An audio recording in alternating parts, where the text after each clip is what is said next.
ایک ایسا علم جس کے پیچھے بہت سارا ڈیٹا ہو، جس کے پیچھے ادب ہے، جس کے پیچھے سائنس ہے، جس کے پیچھے سائنسز ہے، جس کے پیچھے عمرانیات ہے، جب وہ یہ معلومات اکٹھی کر لیتا ہے تو وہ اپنے آپ کو انٹلیکٹ کے ایک درجے پہ، تعقل کے ایک درجے پہ فائز سمجھتا ہے۔ اس کے بعد جب کوئی انٹلیکچوئل، پہلا درجہ تو انسٹنکٹ کا، دوسرا انٹلیکٹ ہے، جب کوئی انٹلیکچوئل اپنے تجسس کو مرتکز کر دے ایک ہی مسئلے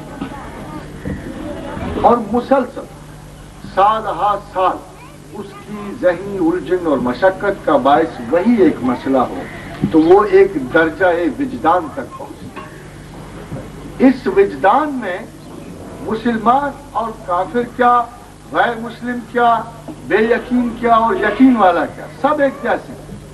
جیسے وجدان ہمارا ہے ویسے وجدان کسی بھی غیر کے پاس ہو سکتا ہے۔ جیسے نیوٹن میں 12 برس کے ایک مسئلے کے ارتکاز کے بعد آخر کار وہ لا آف گریویٹی کی دریافت تک، کشش ثقل کے قانون تک پہنچ گئے۔ اسی طرح الیگزینڈر فلیمنگ 8 سال کے ارتکاز کے بعد خدا نے اس کی یہ مدد کی کہ باہر سے آتی ہوئی ایک ڈبروٹی کے ٹکڑے نے اسے پینسلین تک پہنچا دیا۔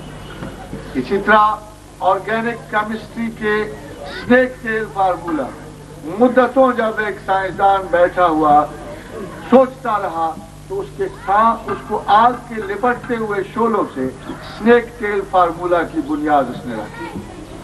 تو انٹلیکٹ جو ہے از اے کامن کوالٹی بٹوین مسلمان اینڈ نان مسلم۔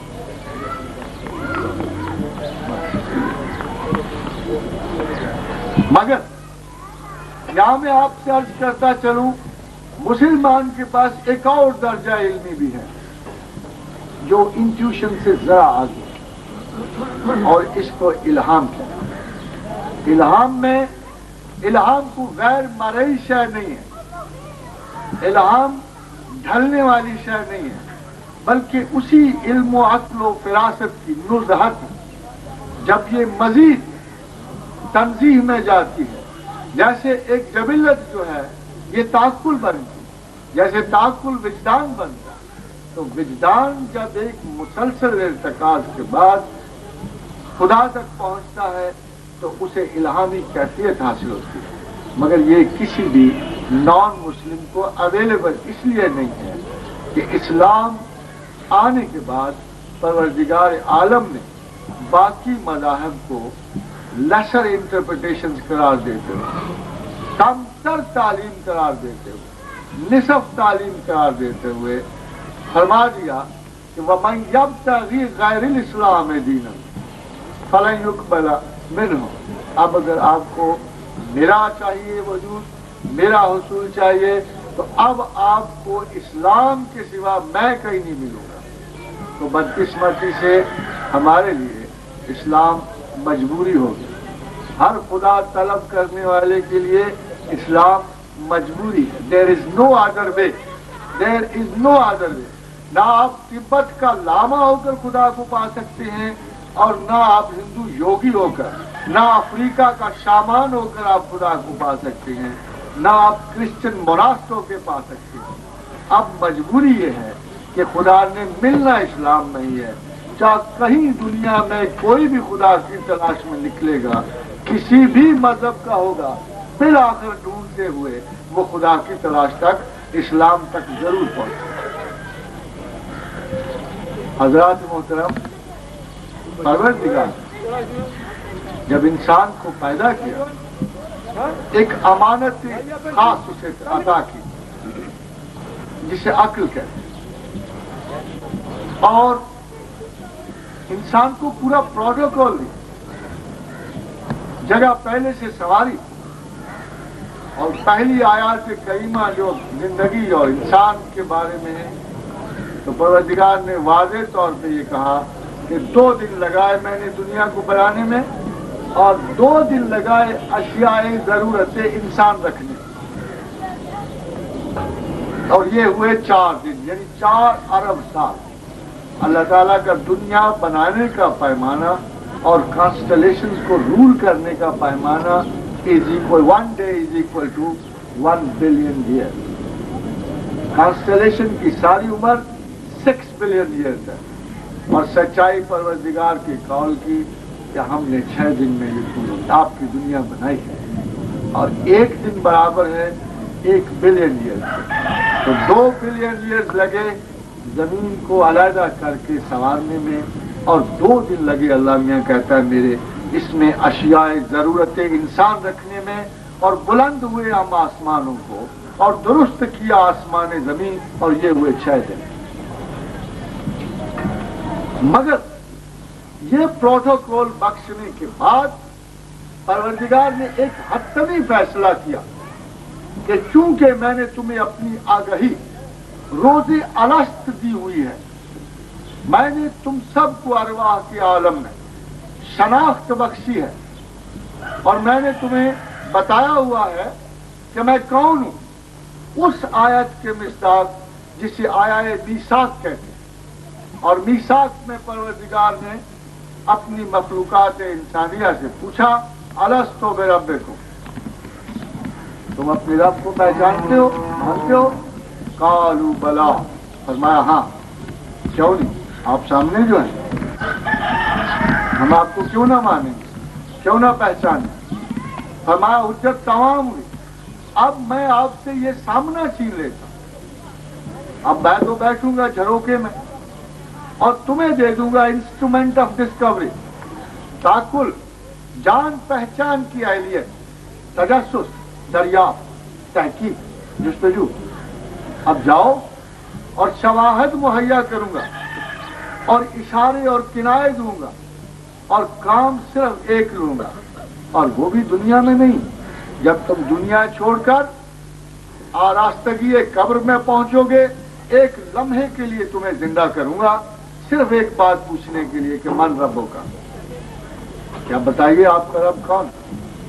آپ گزر آئے، پروٹوکول انجوائے کیا، لطائف سے دنیا سے آگہی ہوئی، لذائذ اور مشروبات سے خوب واقفی ہوئی، مگر وہ میرا کام کہاں گیا جس کے لیے میں نے آپ کو بھیجا تھا؟ اس زندگی کے دوران سے گزرتے ہوئے کبھی آپ نے میرے بارے میں سوچا؟ کبھی مجھے ترجیح دی؟ کبھی یہ دیکھا اور خیال کیا کہ کس نے ہمیں کس کام کے لیے بھیجا؟ تو میں آپ سے یہ سوال ضرور کروں گا من ربوں کا۔ اینڈ ریمبر جنٹلمین صاحب کہ یہ transfer to the galaxies of hell اور heaven, billion years of life ahead, trillion years of a life ahead, galaxies of heaven and galaxy of hell، یہ چھوٹا سا جملہ اور اس کے ساتھ ایک اور رعایتی سوال، یہ آپ کا پاسپورٹ ٹو ہیون اور ہیل، اور جب کسی بندے نے شبہ کا اظہار کیا یا صحیح طور پہ دریافت نہ کر سکا تو خدا نے خود فرمایا کہ بے شک میرے بندے نے جھوٹ کہا، بے شک میرے بندے نے سچ کہا، and you are off to a new world of horror اور a new world of heaven.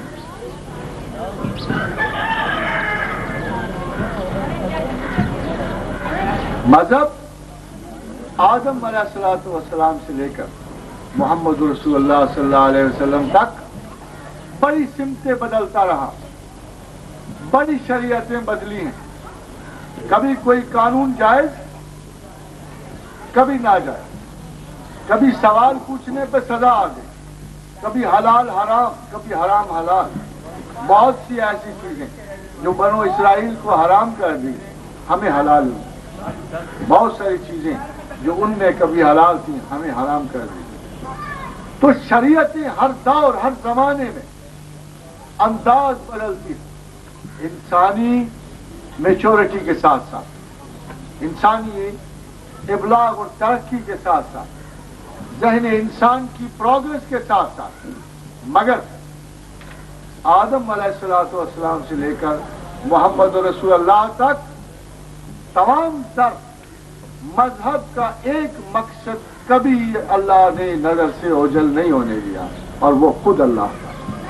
کبھی بھی خدا نے شریعتوں کے رد و بدل کے باوجود جب حضرت انسان کے دل میں ہر قسم کی بیزاری اور بے چارگی پیدا ہو گئی اور ہر چیز سے اس نے قطع تعلق کیا تو پروردگار عالم کی اسے جستجو ہوئی، کسی ایسے مربی اور محسن کی آرزو ہوئی جسے وہ اپنے دل کی دکھ سنا سکتا، جسے وہ فیل کر سکتا، جس کے مہربان ہاتھ کو اپنی جلتی ہوئی پریشانی پر محسوس کر سکتا، تو اس نے ہمیشہ خدا کا نام لیا، اور جب خدا کا نام لیا تو اسے جب یہ جستجو ہوئی اور آرزو ہوئی کہ کوئی ایسا رستہ ڈھونڈوں جس سے خدا کو پہنچوں، تو اس کو صرف اور صرف مذہب نے یہ یقین دلایا کہ I am the only way to God.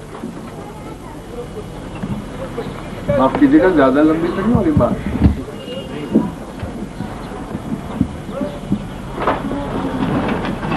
پچھلے بہت سارے عرصوں سے ہم نے دیکھا ہے کہ مذہب میں بڑے سکولز پیدا ہو،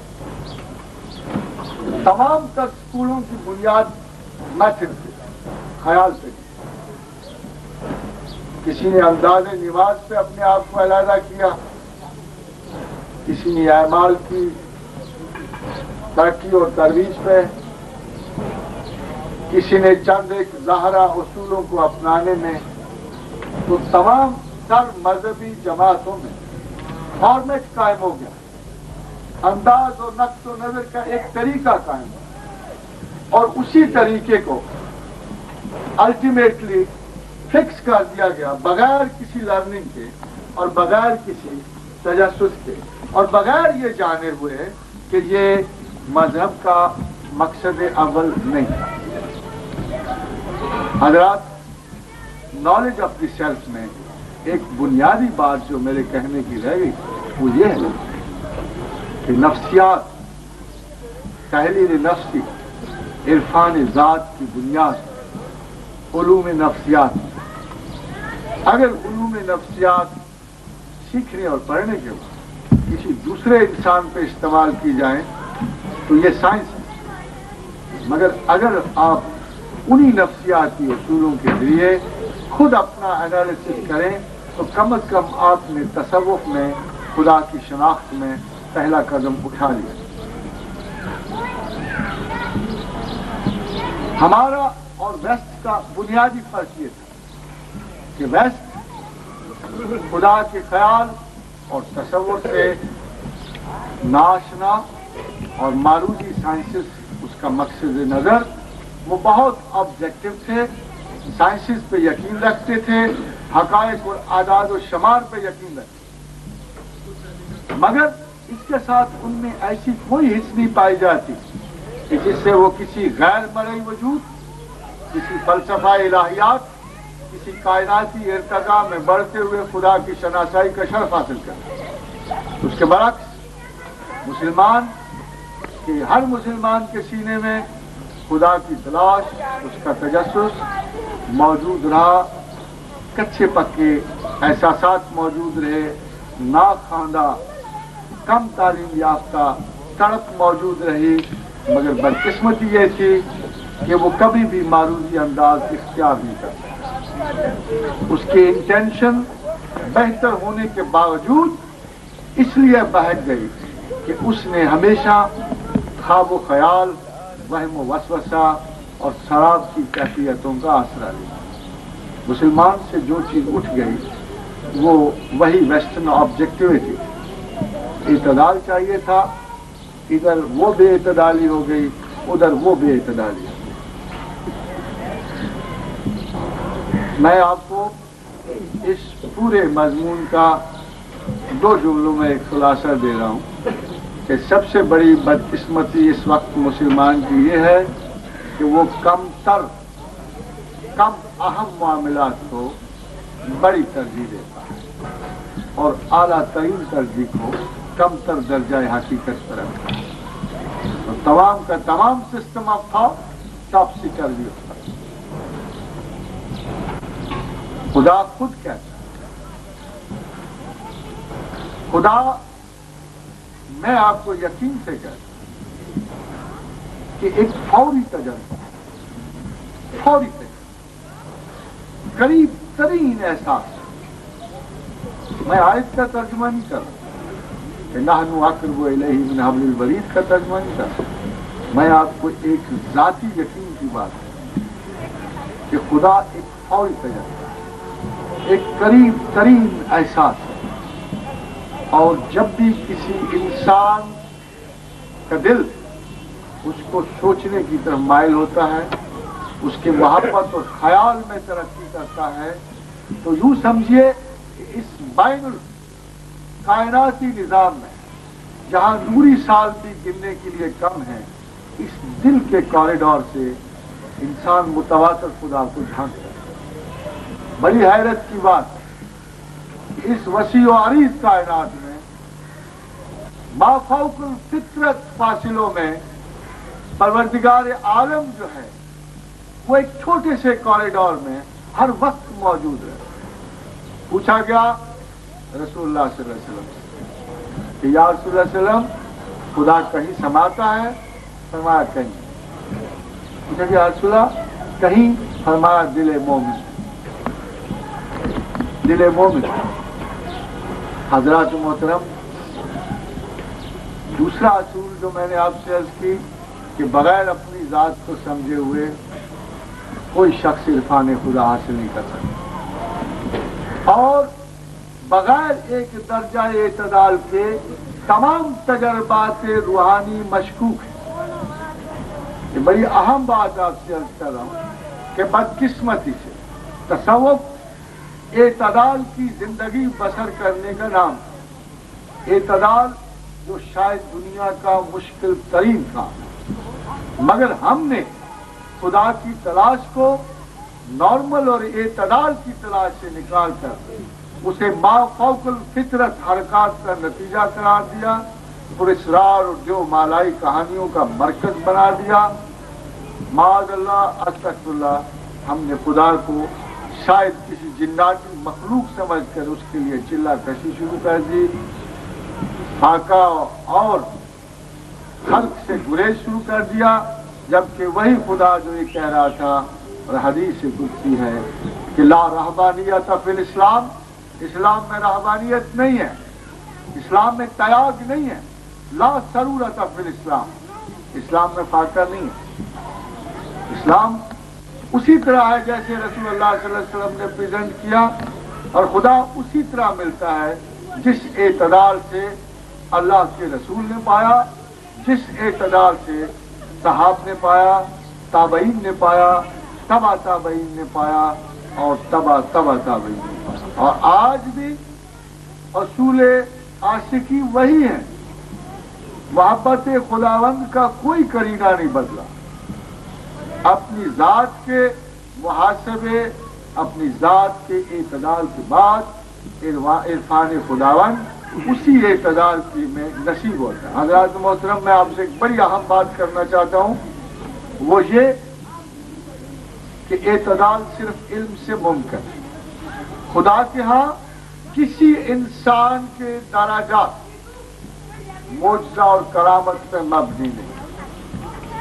خدا کسی انسان کو اس لیے فضیلت نہیں دیتا کہ اس کو وہ بہت سارے معجزات عطا کرتا ہے، بلکہ خدا نے ارشاد فرمایا، اللہ نے فرمایا کہ وَنَرْفَعُ دَرَجَاتٍ مَّن نَّشَاءُ، جس کے چاہتا ہوں درجے بلند کرتا ہوں. وَفَوْقَ كُلِّ ذِي عِلْمٍ عَلِيمٍ، اور ہر علم والے کے اوپر ایک علم والا ہے. اور بار بار پروردگار نے اساس علمیہ تجسس اور غور و فکر پر ہمیں دعوت دی. اپنے بہترین بندوں کے بارے میں ارشاد فرمایا کہ الذین یذکرون اللہ قیاما وقعودا وعلی جنوبہم، کھڑے بیٹھے کروٹوں کے بل وہ مجھے یاد کرتے، مگر ساتھ ساتھ وَيَتَفَكَّرُونَ فِي خَلْقِ السَّمَاوَاتِ وَالْأَرْضِ، زمین و آسمان کی تخلیق پہ غور و فکر کر. جب حضور نے یہ ارشاد فرمایا وَأُطْلِبُ الْعِلْمَ وَلَوْ كَانَ بِالصِّينِ، کہ علم تلاش کرو خواہ چین تک جانا پڑے، تو حضرات محترم علم تو اس وقت مدینے سے باہر تھا ہی، تو پھر وہ کس علم کی تلاش کے لیے ان کو ترغیب دے رہے تھے؟ تو دراصل یہ وہ علم حقائق ہے जो दुनिया में इर्द गिर्द हमारे आसपास एदाद व शुमार की सूरत में बिखरा हुआ है, तो हमें किसी जज्बाती यकीन की बजाय एक मुहक्ककाना तहकीक तक ले जाते हैं और हम खुदा के बारे में जितना बेहतर हकायक से समझते हैं, ख्वाब व ख्याल वहम वसवसा से उतना नहीं जान सकते, उतना नहीं समझते। बदकिस्मती ये है कि हमने इल्म की बजाय तसव्वुराती सुनी सुनाई बातें और गैर मारूफ दकियानूसी वाक़यात को असास बनाकर तमाम तसव्वुफ को जादूगरी बना दी। एतदाल को हमने एक्सट्रीमिटी बना दी। मैं आपसे अर्ज कर रहा था, मेरे नजदीक और आपके नजदीक भी कायनात का सबसे बड़ा इल्मी खजाना किताब अल्लाह है, कुरान हकीम। अगर सबसे बड़ा इल्म वो है तो देखा चाहिए कि वो किस सूरत में रखा गया। क्या किसी गैर मोतदिल इंसान में रखा गया? क्या किसी इंतहा पसंद में रखा गया? क्या किसी डिजेक्टेड डाउन ट्रॉडन में रखा गया? मगर हम देखते हैं कि बेहतरीन इल्म बेहतरीन तनासब में रखा। कुरान और रसूल अल्लाह सल्लल्लाहु अलैहि वसल्लम का वजूद इल्म का एक बुनियादी असूल फराहम करते हैं कि जूं जूं किसी का इल्म बेहतर होगा तू वो इतदाल को बढ़ेगा। मुस्लिम की 8 हदीस मुल्हिका और तमाम अहादीस का सिर्फ एक मकसद है कि आका और रसूल ने इरशाद फरमाया कि इतदाल इख्तियार करो। अगर मुकम्मल इतदाल ना हो सके तो कम अज कम उसके करीब तरीन रहो। हजरात मोहतरम, तो से द लास्ट वर्ड, जब एक इनर बैलेंस कायम हो जाए, जब खुदा किसी वजूद की तरजीह अव्वल हो जाए, तो ये बिगड़ी हुई कायनात, ये निज़ाम असगर, ये अनाए सगीर जो उस कायनात की तरह जो बिग बैंग से फैल रही है, इसी तरह इंसान एक धमाका खेज पैदाइश के बाद बिखरता चला जाता है और उस वक्त तक नहीं समझता जब तक इसको वापस खींचने वाली कोई कुव्वत नहीं। सिर्फ अल्लाह और सिर्फ अल्लाह और सिर्फ अल्लाह एक ऐसी ज़ात गिरामी है कि जो उसको मरकजियत अता करे, उसकी तरजीह अव्वल, उसको उसके वजूद का तशख़्ख़ुस देती। जब वो एक मरकजी वजूद इंसान के बातिन में इख्तियार कर लेता है, आज़ादी से, मोहब्बत से, चॉइस से, मशक्क़त से, गिल्ट से नहीं, बल्कि परवरदिगार ने फरमाया फज़्कुरुल्लाह का ज़िक्र तुम आबाकुम अवाशद ज़िक्र, मुझे ऐसे याद करो जैसे आबा व अजदाद को करो, जरा ज्यादा। मैथडिस्ट मुसलमान कहता है कि अमाल ही जिक्र, कुरान जिक्र। हजरात मोहतरम, मैं एक बड़ी अहम आयत कुरान आपको सुनाना चाहता हूँ जिसमें कुरान का भी जिक्र है, नमाज का भी, मगर इनको इतनी अहम नहीं करार दिया गया जितना एक तीसरी बात। ये जरूरी है मगर इनसे बहुत बड़ी बात एक और है, उतलु मा उहिया अलैका मिनल किताब, ये किताब की तिलावत करो, ये तुम्हें अमर और नही से आगाह करेगी। वह आकिम सलात, और नमाज कायम करो। इन्ना सलात तन्हा अनिल फाहिशाए वल मुनकर, ये तुम्हें फहश और मुनकर से रोक देगी। वला जिक्रुल्लाह अकबर, मगर हमारी याद तो बहुत बड़ी बात, मगर हमारी याद तो बहुत बड़ी बात। हजरात मोहतरम, मैं आपसे इसी याद के बारे में ये जरूर अर्ज करूंगा कि नमाज और रोजा याद का हरीफ नहीं है। मगर जब मुझे एक सवाल में ये कहा गया कि आप नमाज और रोजा पे स्ट्रेस नहीं देते, तस्बीह पे ज्यादा देते, तो मैंने उनसे अर्ज की कि कब तक आप प्राइमरी में खड़े रहोगे। जो मुसलमान हुआ کیا اس کو پتہ نہیں ہے کہ نماز اور روزہ کے بغیر انسان مسلمان نہیں ہے؟ مگر کیا نماز اور روزہ سے آپ نے آگے کہیں نہیں جانا؟ کیا ایک میتھڈ سے گزر کر ایک مقصد کو نہیں پہنچنا؟ تو مجھے سوال کیا گیا کہ طریقت کیا؟ تو میں نے ان سے عرض کی کہ طریقت شریعت کی نیت ہے. طریقت شریعت کی نیت ہے. جس شریعت کے پیچھے خدا کی خواہش اور خیال نہیں، جس شریعت کے پیچھے حصول خداوند کی چاشنی نہیں، طلب اور جستجو نہیں، غم و اندوہ و بلا نہیں، دوست تک پہنچنے کی کوفت نہیں، وہ محض میتھڈ ہے، رسم و رواج ہے، اور اس سے آگے بڑھ کر کوئی چیز نہیں. مگر جس شریعت کے پیچھے، جس مذہب کے پیچھے ایک مسلمان مرد اور عورت کا یہ تصور جاگتا ہو کہ یہ طریقہ ہے، منزل مقصود خدا ہے، میں نے خدا کو حاصل کرنا ہے، وہی شریعت طریقت ہو جاتی ہے. اور یہی وضاحت ہے سیدنا محمد بن اسماعیل البخاری کی اس حدیث کی جس میں آپ نے ارشاد فرمایا کہ انما الاعمال بالنیات. جب یہ آپ کو نصیب ہو جائے، جب آپ کی ذات مرتکز ہو جائے، تو کائنات آپ کی اسیر ہے، معاملات آپ کے قیدی ہیں، خیالات آپ کی جولانگاہ ہیں، جدت، حدت، ندرت اور قدرت یہ سب آپ کی ہیں. آپ مرید بھی ہیں، آپ قدیر بھی ہیں، آپ متکلم بھی ہیں. اور جب آپ خدا کے ساتھ ہیں اور خدا آپ کو اس کا ریسپانس بھی دے رہا ہے، تو خدا خود اپنی زبان مبارک سے ارشاد فرماتے ہیں ولا تہنوا، کہ غم نہ کرنا، سستی نہ کرنا، ولا تحزنوا، اور میری یاد میں سستی نہ کرنا، وانتم الاعلون، تم ہی غالب ہو ان کنتم مؤمنین، اگر ایمان والے. شکریہ صاحب، آپ نے بڑے ہی صبر سے مجھے سنا. حضرات محترم، اب اس کے بعد تھوڑی سی مجھے اجازت دیجیے گا. نہج یہ ہوگی کہ جو سوال آپ پوچھیں گے، اگر حاضرین میں سے اس کا جواب کسی کے پاس ہوا تو وہ آپ کو جواب لوٹائیں گے. This is a discussion between yourself. In case some question is not satisfactorily answered, if you think it needs further more explanation, and then I am at your disposal. And I request Mr. Sayyid Bilal Kutab to open up the session of debate.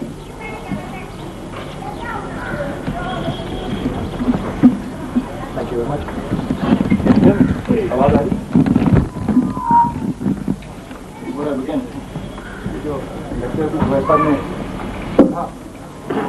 ये कागज मेरे ख्याल में कुछ साल से ज्यादा से मैं देख रहा हूँ. रात को मैंने इसको उर्दू ट्रांसलेट करने की कोशिश भी की 3-4 लोगों ने मिलकर, जो कि हमसे नहीं हो सका है. मैं जब भी इस कागज को सुनता हूँ, मुझे हमेशा जब मैं इसको सुनता हूँ तो मुझे उस वक्त ये ख्याल पैदा होता है कि मैं आज इस काबिल हूँ कि मैं खुदा को एज अ टॉप प्रायोरिटी समझ सकता हूँ.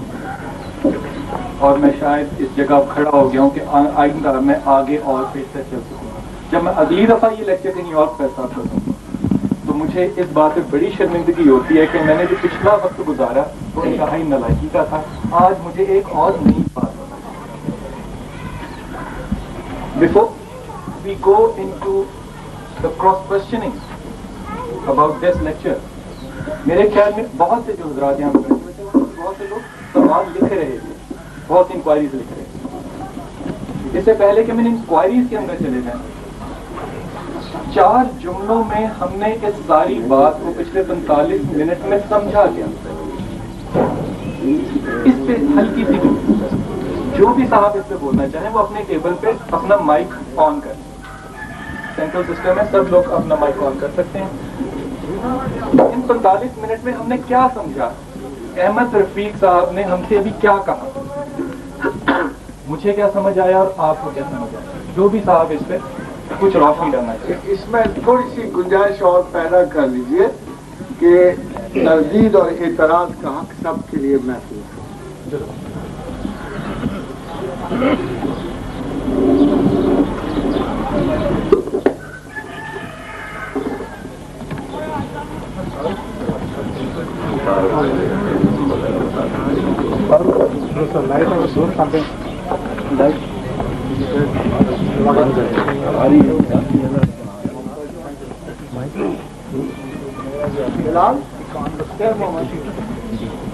آپ سے درخواست ہے کہ جو بھی آپ سوالات کریں سب سے پہلے اگر آپ مناسب سمجھیں اور مجھے یقین ہے کہ آپ مناسب سمجھیں گے تو اپنا تعارف بھی کروا دیں, نام بھی, اور جہاں سے آپ تشریف لائیں تھوڑا سا پس منظر اگر آپ کی زندگی کا ہمارے پاس موجود ہوگا تو شاید ہم آپ کے سوال کو بہتر طور پر سمجھنے کی پوزیشن میں ہوں. شکریہ.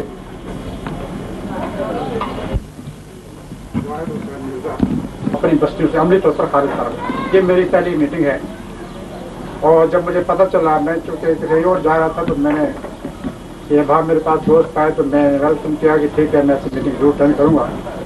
مجھے بھی یہی شکایت ہے. میں محکمہ تعلیم میں 25-26 سال سے وہ سروس کر رہا ہوں. میری 2 کتابیں ہیں بڑی کنٹروورشل ہیں. ایک آئی تھی, میں نے بھی اسی طرح دل جلدی کے ساتھ لکھا تھا, اہل حرم کے سومناتھ, یعنی مسلمانوں کے بت. اور پھر اخباروں میں آتا ہے بڑے حملے بھی ہوئے اور مقدمہ چلتا ہے کورٹ میں.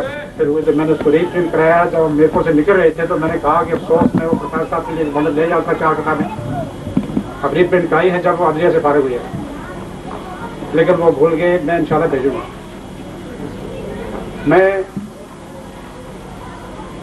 پورے یقین کے طور پر یہ کہہ سکتا ہوں کہ جو اسلام کی داستان پروفیسر صاحب نے بیان کی ہے, کس طرح ہم تک یہ پہنچا, اور اللہ تعالیٰ کی جو حیثیت ہم نے مقرر کی اس کے ساتھ جو ہم نے سلوک کیا. میں نے اپنی کتاب میں بھی یہ واقعہ لکھا کہ اللہ تعالیٰ کس طرح ہم نے اپنی بستیوں سے خارج کیا. بلکہ میں گزارش تو یہ کروں گا کہ میرے جو ناقص علم ہے اس کے مطابق اسلام بحثیت دین سرزمین عرب سے یعنی 40 ہجری کے بعد باہر نہیں آیا. میں بڑی معذرت کے ساتھ حاضرین سے یہ شاید کسی کو یہ ناگوار گزرے جملہ کہ 40 ہجری کے بعد خلافت کے خاتمے کے بعد اسلام عرب کی حدود میں مقید ہو گیا تھا, توڑ گیا تھا, اور پھر بحثیت دین اسلام اس سرزمین سے باہر نہیں آیا. اسلام عجم میں جب داخل ہوا, ایران میں آیا یا بر صغیر میں آیا, تو یہ براہ راست اگر عرب سے آتا, محمد بن قاسم کی معرفت اگر آتا تو کچھ اور بات تھی. ہمارا دین پہنچا ایران سے ہوتے ہوئے, عراق سے ہوتے ہوئے, تاغدار ہوتے ہوئے. اس میں بے شمار اور نظریات تھے, ایرانی نظریات تھے جو اس میں شامل ہوئے. اور اس طرح میرا خیال ہے کہ تاریخ جو ہے اس کے مختلف پہلو ہوتے ہیں. یہ سراسر جس طرح کے پروفیسر صاحب نے فرمایا کہ اللہ تعالیٰ کو ٹاپ پرائرٹی ہم نے دی ہے, تو تاریخ میں بہت سارے گنجائشیں نکل آتی ہیں اختلافات کی.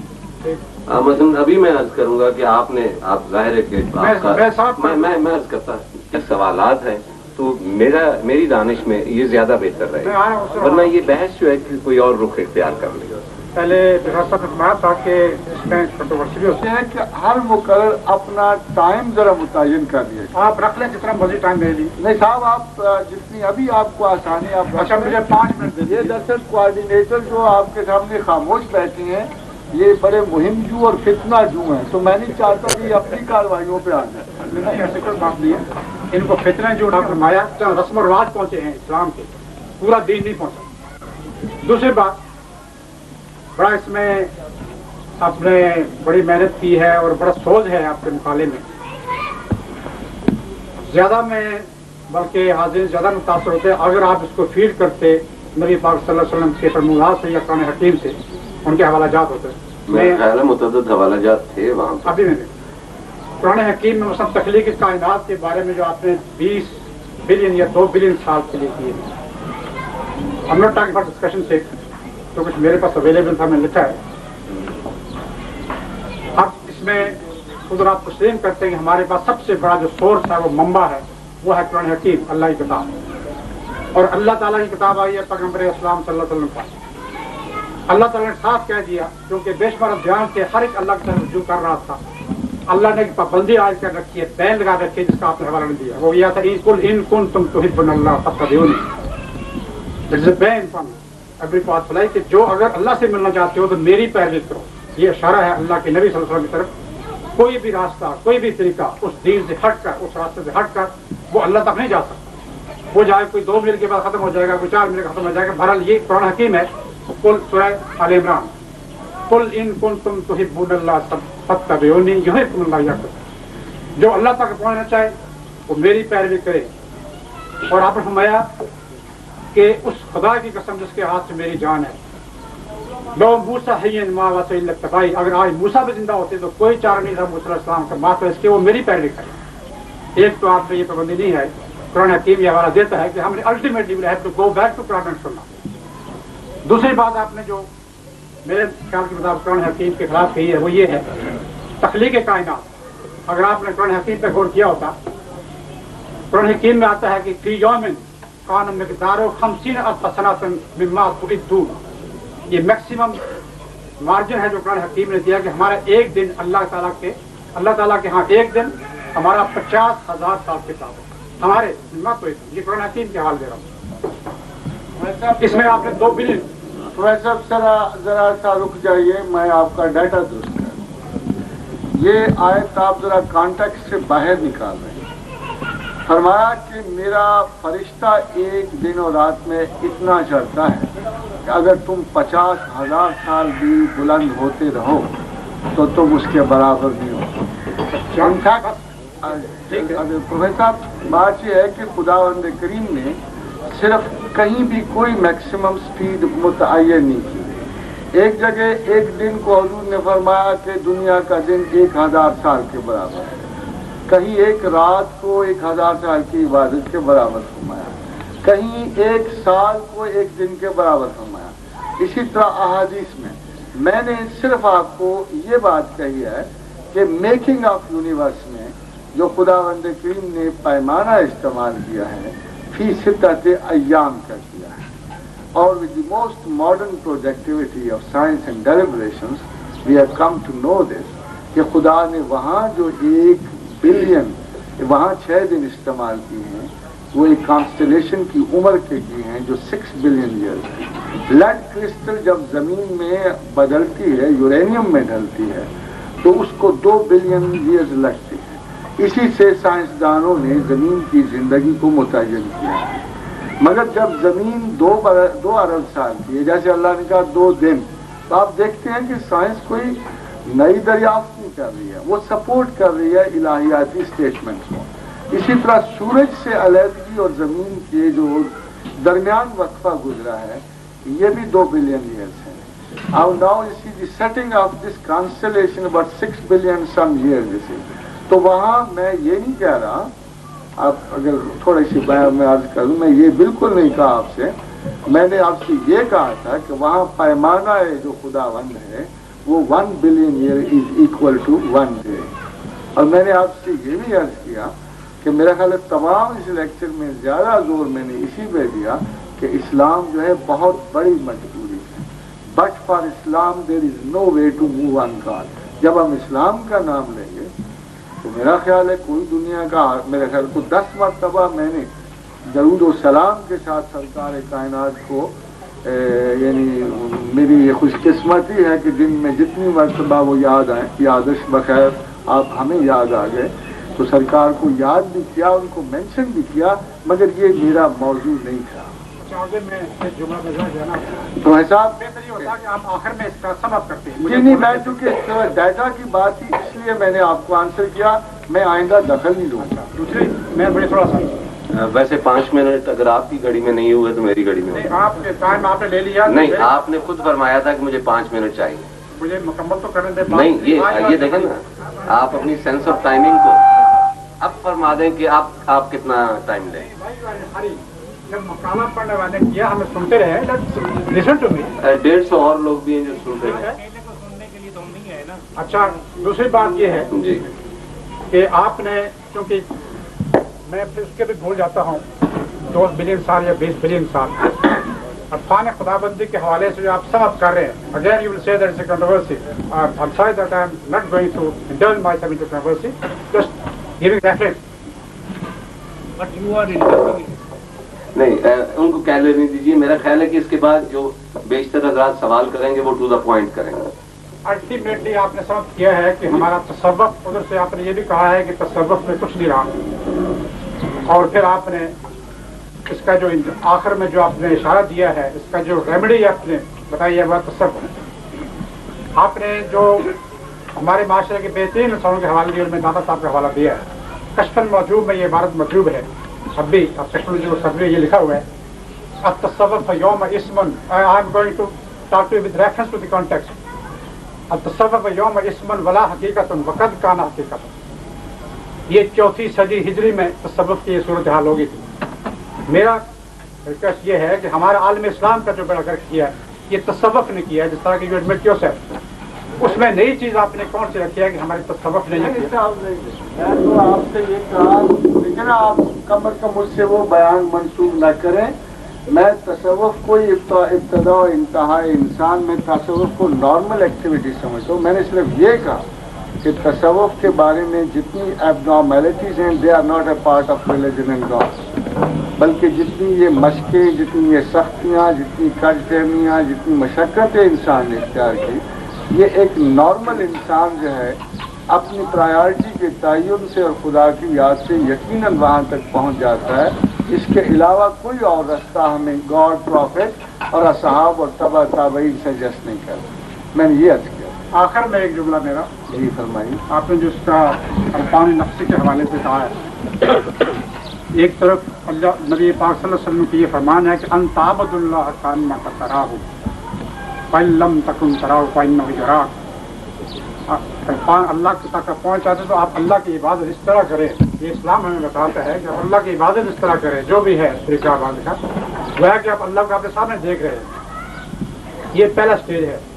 फल्लम तकुन तराहु फइन्नहु यराक। अगर आप ये कैफियत पैदा नहीं कर सकते तो कम से कम ये कैफियत पैदा करें कि अल्लाह ताला आपको हर वक्त देख रहा है। तो थोड़ा सा मैं अंसारी ये थोड़ा सा अगर उसका रुजू करते फरमूदात नबी सल्लल्लाहु अलैहि वसल्लम के साथ, तो फिर हमें जब कुरान हकीम में पूरे इस्लामी लिटरेचर में हमें लफ्ज़ तसव्वुफ नहीं मिलता। Nobody can quote any reference from Quran और हदीस कि लफ्ज़ तसव्वुफ अगर क्या है।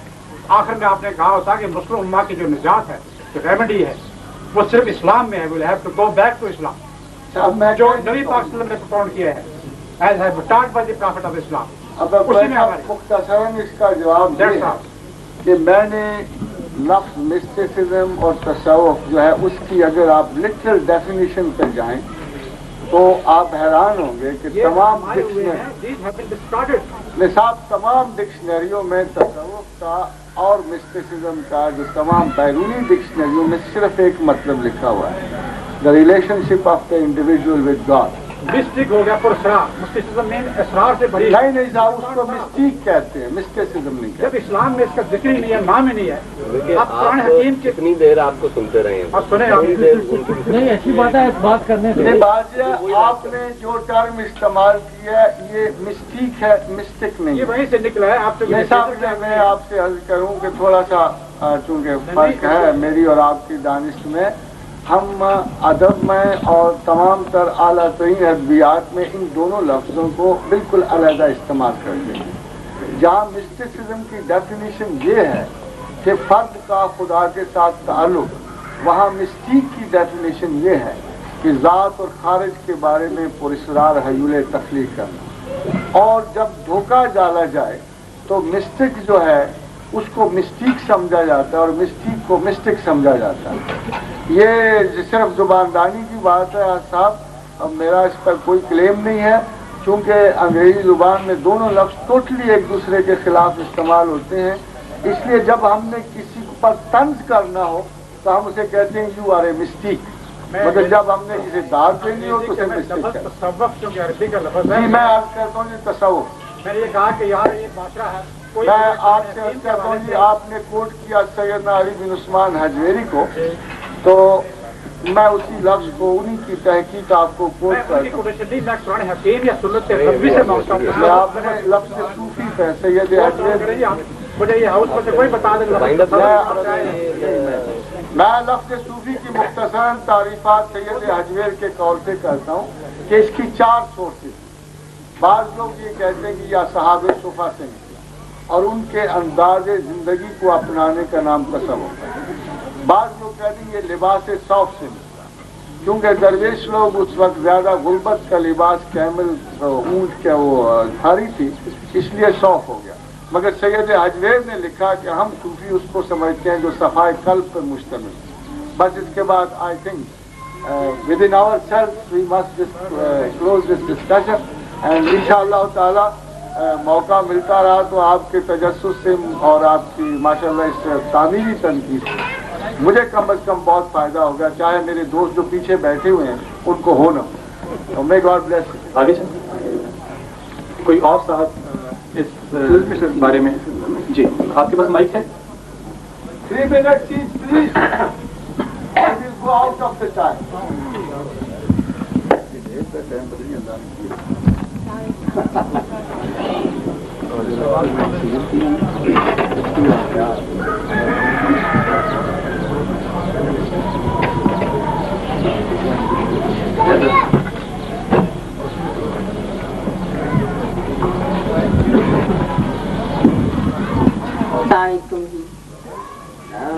सब हजरात को, ख़वातीन को, प्रोफेसर साहब, मिसेस रियाज, मैं इस्लामाबाद से हाजिर हुई हूँ आपके पास।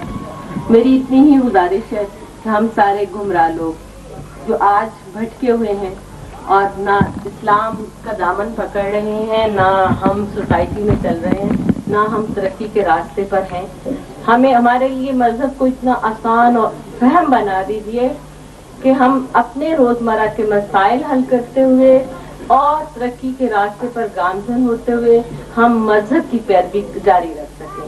बस मेरी यही दरख्वास्त है कि हम सब के लिए जरा इसको आसान कर दीजिए। हम किसी बहस में उलझना नहीं चाहते। मेहरबानी।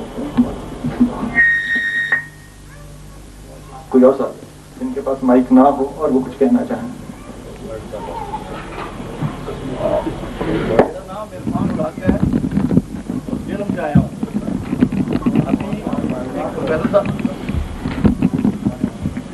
आवाज आ रही है? वैसे ही आ रही है। अल्लाह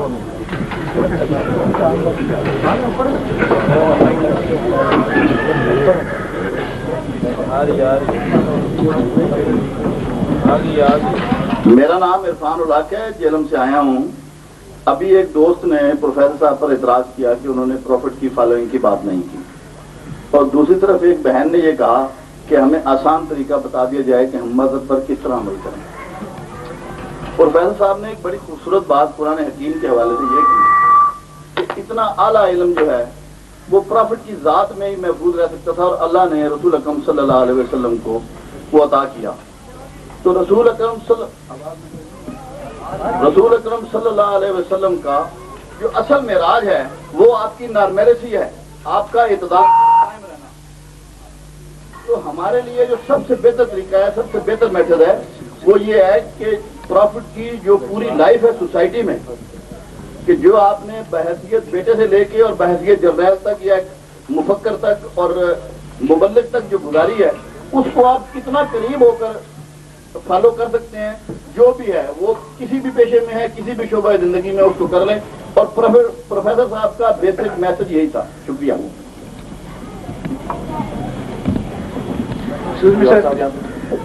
क्वेश्चन ये था कि ये मुहतरम, मेरा नाम डॉक्टर इमरान है, आई एम फ्रॉम लाहौर। ये प्रिंसिपल साहब ने अर्ज किया है जो भी, इसमें एक चीज बड़ी प्री कंसीव्ड है, वो ये है कि मैं इनसे पूछना चाहता हूँ कि वो पक्की बात है, he is a staunch believer in God, और मैं ओवरटली कहता हूँ कि आई एम नॉट। काइंडली मुझे 3-4 लफ्ज़ों में बता दें कि मैं खुदा को नहीं मानता, मुझे कोई दलील अभी बता दी जाए किस बेस पे आप खुदा को मानते हैं, अकल की बुनियाद पर, दलील की बुनियाद पर, ना कि इस बात की बुनियाद पर कि मैं पैदाइशी तौर पर मुस्लिम हूं। सर, इससे फिर हमारी बात आगे बढ़ेगी, हम स्टेप बाय स्टेप प्रोसीड करेंगे। जनाब प्रिंसिपल साहब,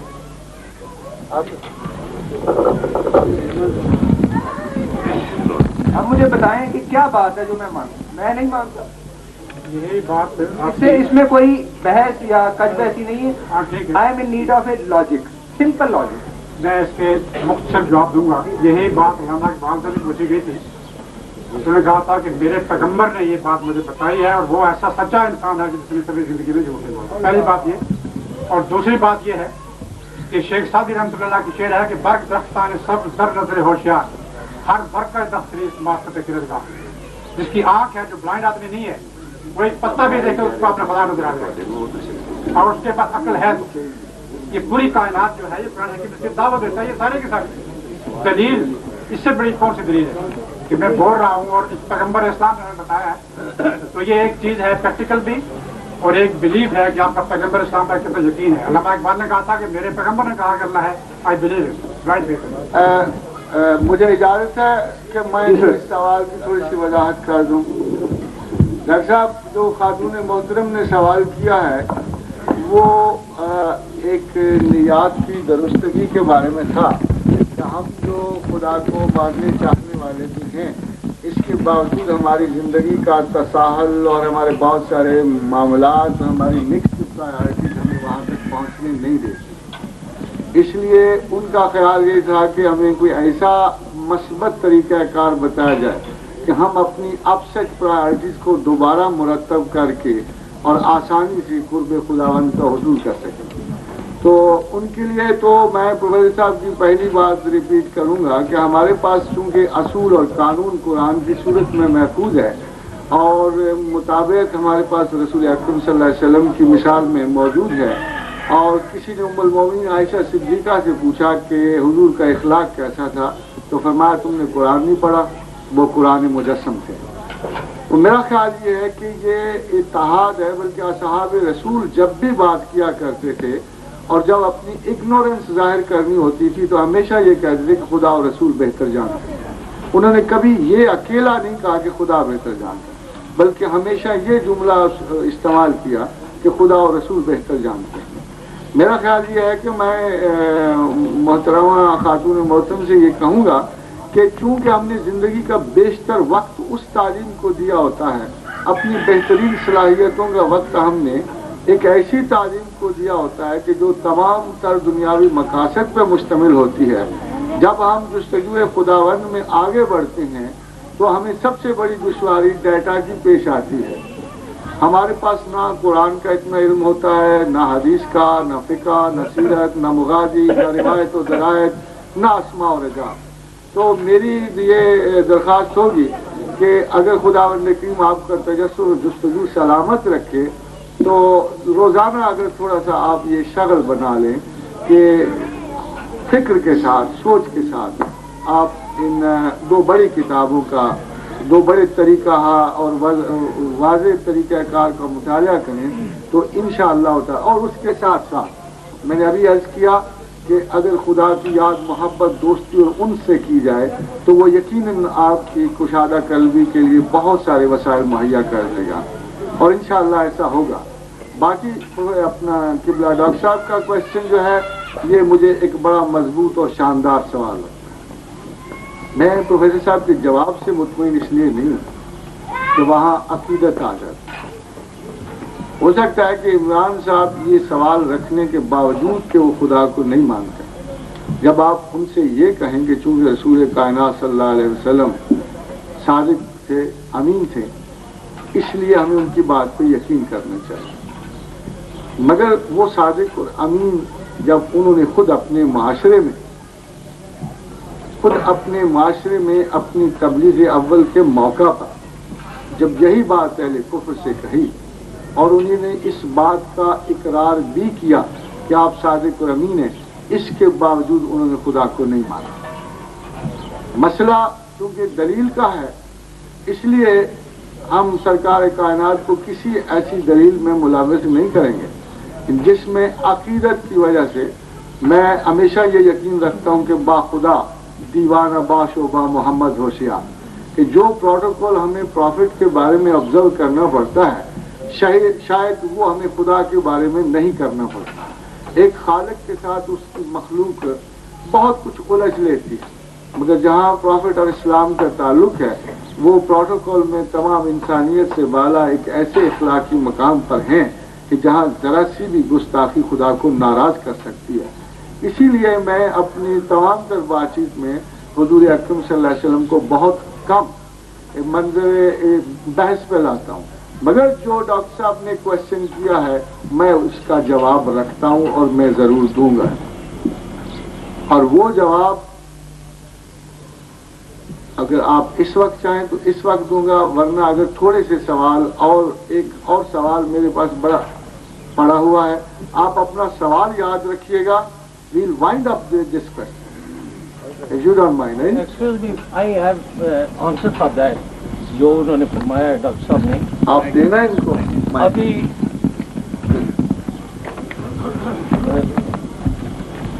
हेलो, मेरा नाम मेजर राजा बशारत है, मैं यहाँ एडवोकेट हूँ गुजरात में. तो मुझे ये सुनकर थोड़ी सी हैरत भी हुई और मैं फ़र्ज अपना समझता हूँ, मैं तज़व्वुफ़ का तालिब इल्म भी हूँ शुरू से.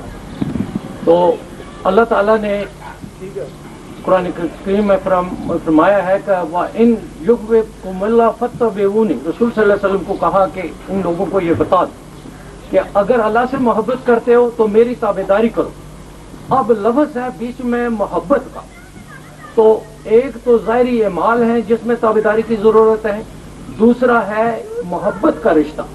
तो जिस तरह रसूल सल्लल्लाहु अलैहि वसल्लम अल्लाह से मोहब्बत करते हैं, अगर हम उनकी ताबेदारी उसी रंग में करें तो फिर हमारा मोहब्बत के मुकाबले में कोई लाजिक नहीं, ईमान बिलगैब पर करना पड़ता है. और कोई बड़े से बड़ा लाजिक जो है, जैसे डॉक्टर इकबाल का बताया, उन्होंने तफसील में बैकग्राउंड नहीं बताई, लेकिन मेरे ख्याल में और कुरान शरीफ की जो रोशनी जो आयत मैंने कोट की है, इसकी रोशनी में वो मोहब्बत का रिश्ता है.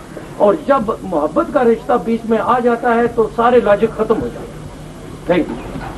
इस बात का आपकी बात से खिलाफ है जो ब्लाइंड फेस है. जी, मैं डॉक्टर साहब मैंने आपसे प्रॉमिस किया हुआ है, मैं आपको ऐसे ही जवाब दूंगा कि जो इंशाअल्लाह ताला दलील से तजावुज नहीं करेगा. सर वही बात है कि जिसमें कोई सेंटिमेंट इन्वॉल्व नहीं. मोहतरम मेजर साहब की बात और प्रिंसिपल साहब की बात में आपस में एक कंफ्यूजन है कि वो दलील दे रहे हैं डॉक्टर इकबाल की और वो कह रहे हैं कि बगैर मोहब्बत. और मतलब मैं कहना चाहता हूँ, वैसे एडवोकेट साहब की बात मुझे इसलिए वजनी लगती है कि मुझे एक हदीस जरूर याद है कि जिसमें एक साहब आए और उन्होंने पूछा कि या सलून का निसाब, कि या रसूलल्लाह क़यामत कब आएगी. फरमाया तूने क़यामत के लिए क्या तैयारी की है, क्या नमाजें बहुत पढ़ी हैं.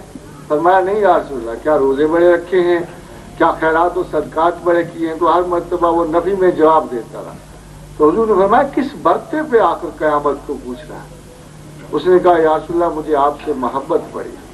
तो फरमाया फिर लोग क़यामत के दिन उसी के साथ उठाए जाएंगे जिसके साथ उन्हें मोहब्बत हो. तो मैं मोहब्बत की अफादियत तो यकीनन तस्लीम करता हूँ, मगर जैसे मैंने पहले अर्ज किया कि ये उस डिबेट का हिस्सा नहीं बनता जो किसी जहन में शक की सूरत में या तहकीक की सूरत में उभरता है. it is an established fact here. I will inshallah ta'ala al-aziz provide you an argument and nothing more, nothing less. मेरे सामने अगर मुझे कोऑर्डिनेटर साहब इजाजत दें तो एक सवाल पड़ा हुआ है जो माशाअल्लाह बड़ा दिलचस्प भी है और जो बड़ा जरूरी भी है. क्वेश्चन ये है कि हाउ कैन वी एंश्योर, ये क्वेश्चन है जी बशीर अहमद जवान साहब का मीरपुर एके से कि how can we ensure in substantial terms Islam as the religion of 21st century. साहब इसका पहला जवाब तो ये है कि गॉड इज नेवर लोकल और खुदावंद करीम किसी भी सदी के कैदी नहीं है, बल्कि जिस कुरान ने तालीम व तरबियत के मैदान में क़यामत की पेशनगोई की है और क़यामत की वजाहतें बयान की हैं, अगर आखिरी सिपारा देखा जाए तो वो काफ़ी सारा क़यामत के आसार और शवाहद पे मुश्तमिल है. तो परवरदिगार आलम ने इस दुनिया की उम्र, इस दुनिया के ख्याल और इस दुनिया के तमाम तर मसाइल और इंसानी ज़हनी तरक्की का पहले से अहाता किया हुआ है. It will be a lost question for a modern man to think that perhaps God is decadent and is not conversant with the modern century. فرق ہمارا ہے کہ ہم اسلام کی جتنی ریفرنسز بھی اس وقت دے رہے ہیں یا جو ہماری تفاسیر میں درج ہیں وہ کبھی بھی 12ویں صدی سے آگے نہیں بڑھی. اصول علم یہ تھا کہ جو زمانہ آگے بڑھ رہا تھا، جو علم آگے بڑھ رہا تھا، اس کے ساتھ ساتھ ہماری وضاحتیں بھی آگے بڑھتی، ہماری تحقیقات بھی آگے بڑھتی. میں اس کی ایک مثال آپ کو دیتا ہوں کہ قرآن حکیم کی ایک آیت سے 2 آیات ہیں جن میں عبادات کا کوئی حکم نہیں، جن کا کوئی تعلق کسی چیز کے ساتھ نہیں ہے سوائے ایک آبجیکٹو سائنسز کے. فرمایا اولم یر الذین کفروا، تم میرا انکار کیسے کر سکتے ہو، ان السماوات والارض، زمین و آسمان پہلے اکٹھے تھے، کانتا رتقا ففتقناہما، پھر ہم نے زمین کو پھاڑ کے جدا کر دیا، وجعلنا من الماء کل شیء حی، اور ہم نے تمام حیات کو پانی سے پیدا کیا. میں اپنے بات آخر کے حصے پہ مرتکز کروں گا کیونکہ یہ بہت لمبی آرگومنٹ ہے اور بہت بڑی آرگومنٹ. جب اللہ نے یہ کہا کہ وجعلنا من الماء کل شیء حی، تو 1500 برس پہلے بغیر کسی تجربہ گاہ کے، بغیر کسی سائنٹیفک ایکسپیریمنٹ کے ایک ہستی یہ اعلان کر رہی ہے کہ ہم نے تمام حیات کو پانی سے پیدا کیا. دی sciences which developed with the Greece theories and ideas، وہ ساری کی ساری مختلف قیاسات میں مبنی تھی. کوئی صاحب یہ کہہ رہے تھے کہ زمین حیات پانی سے بنی ہے، کوئی کہہ رہے تھے کہ حیات آگ سے بنی ہے، کوئی کہہ رہے تھے کہ حیات خاک سے بنی ہے. تو ان تمام کنفیوژن میں ایک حتمی بیان دے کے اللہ تعالیٰ نے یہ کہا وجعلنا من الماء کل شیء حی. اگر آپ ان کے لٹرل معنوں پہ غور کریں تو بڑی ہی صاف سی بات اللہ کہہ رہا ہے کہ میں نے تمام حیات کو پانی سے پیدا کیا. اب دیکھیے کہ 20th century تک the biologians have never reached a law about the creation of life. They only confirmed it in the last year. اور انہوں نے یہ قانون بنا دیا اور مختصر کی کہ تمام تر تحقیق و جستجو کے بعد تمام سائنسی دنیا کے فلاسفر ایک ہی نتیجے پہ پہنچے ہیں کہ all life is created out of water. جو اسلامی تحقیق، جو قرآن اور اللہ کا جو بیان تھا وہ درمیان کی سینچریز میں ہمیشہ مشکوک رہا. وہاں اس کے علاوہ کوئی چارہ نہیں تھا کہ ہم ویٹ کرتے، انتظار کرتے تاکہ معروضی حقائق جو ہیں خدا کی اس بات کا اثبات کرتے ہیں. 12ویں اور 11ویں صدی میں جو اس آیت کی وضاحت ہوتی تھی وہ اس آیت میں موجود نہ تھی. اس سے مراد نطفہ انسان لیا جاتا تھا جو قطعی غیر معقول تھا، کیونکہ اس میں ٹوٹل حیات کو معنی میں لیا گیا تھا اور پانی کے بارے میں کسی شک و شبہ کا اظہار نہیں تھا. تو لٹرلی خدا یہ کہا تھا کہ میں نے تمام حیات جو ہے پانی سے پیدا کی. Now that we are entering the 21st century، ہمارے سینوں میں ایک فیئر ایگزسٹ کرتا ہے کہ عقل انسان جد و جہد، یہ تحقیق و جستجو شاید ہمیں ایسے حقائق کو لے جائے جس میں خدا نے جو دعوے کیے ہوئے ہیں قرآن حکیم میں یا جو باتیں اس نے سائنٹیفک فینومینا کے بارے میں کی ہیں وہ غلط نہ نکل آئیں. خوف یہ ہے کہ کہیں قرآن کی کوئی سٹیٹمنٹ غلط نہ نکل آئے، اور یہ خوف بڑا سچا ہے. اس لیے کہ اگر خدا کی بات کوئی غلط نکل آئی تو کم از کم اس سینچری کا بیلیور جو ہے کبھی بھی حقیقت میں خدا کو نہیں مان سکے گا. اس لیے کہ حقائق کچھ اور کہہ رہے ہوں گے، خدا کچھ اور کہہ رہا ہوگا. تو وہاں انسانی تجسس یا تو اپنی کم فہمی کا اعتراف کرے گی یا یہ فتویٰ صادر کر دے گی کہ یہ کتاب اللہ نہیں ہے اور خدا جو انفالبل اتھارٹی ہے انفالبل اتھارٹی نہیں ہے. اس لیے یہ خوف جو ہے میں نے آپ سے عرض کیا کہ سیکولر فلسفی اور ہماری جدید ترین تعلیم سے ابھرا ہے، مگر پچھلے 30 سالوں سے جتنے جدید ترین حقائق سے میں قرآن کا مطالعہ کر رہا ہوں مجھے ایک بڑی حیرت کی بات لگتی ہے کہ قرآن و حدیث مل کر جس سائنسی ترقی کی طرف اشارہ کر رہے ہیں وہ ابھی نہیں پہنچے. दज्जाल के ज़िमन में हदीस फरमाते हुए हजूर अकरम सल्लल्लाहु अलैहि वसल्लम ने फरमाया कि एक शख्स रसूलुल्लाह सल्लल्लाहु अलैहि वसल्लम के पास आएगा और कहेगा कि क्या तू मेरा भाई जिंदा कर सकता है? दज्जाल कहेगा कहाँ कर सकता हूँ। वो उसे कहेगा कि मेरा भाई जिंदा कर। वो उसका भाई उसके लिए जिंदा करेगा। असहाब रसूल ने फरमाया या रसूलुल्लाह सल्लल्लाहु अलैहि वसल्लम क्या ये वही शख्स होगा? फरमाया नहीं, उसकी मिसाल होगा।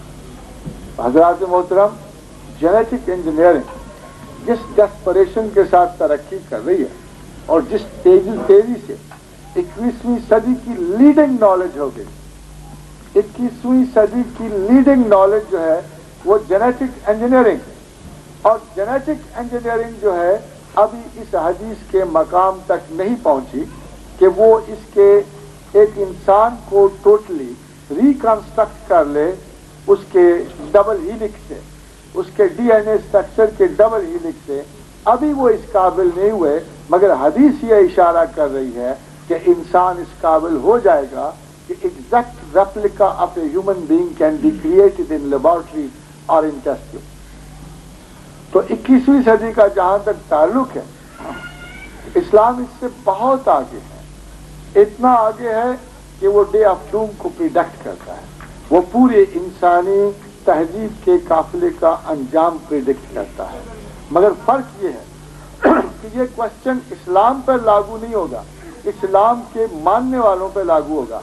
अगर हमने अपनी तालीम को बाइफरकेट कर दिया, तकसीम कर दिया, दीनो दुनिया को अलहदा अलहदा समझा और दीन को फरार दुनिया का एक जरिया बनाया, तजस्सुस को छोड़ दिया और कुरान की इस आयत को छोड़ दिया कि रब्बना मा खलक़्ता हाज़ा बातिला, कि दुआ ये कर कि कहे कि ऐ मेरे रब तूने ये बातिल तख्लीक नहीं किया, सुबहानका फ़क़िना अज़ाबन्नार। ये हमारे सोचने समझने पढ़ने लिखने की बातें हैं, हमारे अंदाज फिक्र की बात है कि जब तक हम अपने इर्द गिर्दो पेश के उलूम को हासिल न करेंगे। मैं उस इल्म की बात कर रहा हूँ, मैं कानून शफा के मुसन्नफ इब्न सीना की बात कर रहा हूँ कि हंगामे मर्ग जब उस पर सकरात का आलम तारी हुआ तो उसका एक शागिर्द उसके पास बैठा था। तो शागिर्द ने अज़राह तलत्तुफ से कहा कि उस्ताद कलेमा पढ़, अल्लाह को याद। इब्न सीना ने कहा बेवकूफ, वो सामने ताक पे जो किताब पड़ी है वो उठा के मेरे पास ला। शागिर्द ने कहा उस्ताद तू मर रहा है, इस आलम में भी तू फलसफा पढ़ने की कोशिश कर रहा है। तो उसने कहा नादान, मैं अल्लाह के हुजूर इस तरह जाना चाहता हूँ कि मैं तालिब इल्म किए पढ़ते पढ़ते शहीद हो गया। तो मुझे एक बड़ा प्रॉमिस नसीब है कि तालिब इल्म की तहसील करते हुए मर जाए तो वो शहीद है। मैंने कलमा पढ़ के क्या करना है? मैं तो खुदा के हुजूर इस तरह जाना चाहता हूँ कि खुदा को यकीन हो कि ये आखिरी लम्हे में भी तहसील इल्म कर रहा था। तो साहिब जवाल से मेरी दरखास्त सिर्फ इतनी है कि 21वीं सदी में इस्लाम का नहीं बल्कि मुसलमान के एटीट्यूड का बड़ा रोल है। अगर हम इसी तरह डॉगमेटिक और सेकुलर में तकसीम होते गए और अगर हमने खुदावंद करीम को उसकी किताब को एक आला तरीन कायनाती डाटा समझ कर मुताला न किया, न समझा, न गौर फिक्र की आदत डाली, there is no career of Islam in the 21st century. All we have to do is कि जैसे जंग में हमें घोड़े तैयार करने हैं, सब्र और तलवार तैयार करने हैं, इसी तरह हमें इल्म के लिए खालसतन जिद्दोजहद करनी है। मरातब के लिए इल्म हासिल नहीं करना बल्कि इल्म के लिए इल्म को हासिल करना है और फिर इल्म को खुदा की अतात में इस्तेमाल करना है। फिर हमें कोई सेंचुरी कुछ नहीं कह सकती। ये पहले साहबे सवाल की तरह मेरा नाम भी बशीर अहमद आवान है। ये प्रोफेसर साहब की ये जो बहुत ही मुकद्दस किस्म की महफिल है, इसमें मैं भी पहली बार मैं सिर्फ माजरत करूंगा, आप इसे मुकद्दस ना कहिए, ये दोस्ताना ये खूबसूरत मुफक्राना महफिल जो है जिसमें दावत दी गई है रब्बिल इज्जत के बारे में कि हम जो हमारे ज़हन में महरूमियां हैं या तो खलल है उसे हम दूर कर सके। तो इस महफिल के हवाले से मैं ये जैसे प्रोफेसर साहब ने कहा कि उन लोगों में से हूँ जो ऐसी महफिल में पहली बार शरीक हुआ तो मुझे भी इस महफिल में शमूलियत का ये पहले मौका मिला है, लेकिन मैं दूर से नहीं आया, इसी शहर का हूँ और यहीं पर मैं असिस्टेंट कमिश्नर मुतय्यन हूँ, जिसे 1 साल हुआ।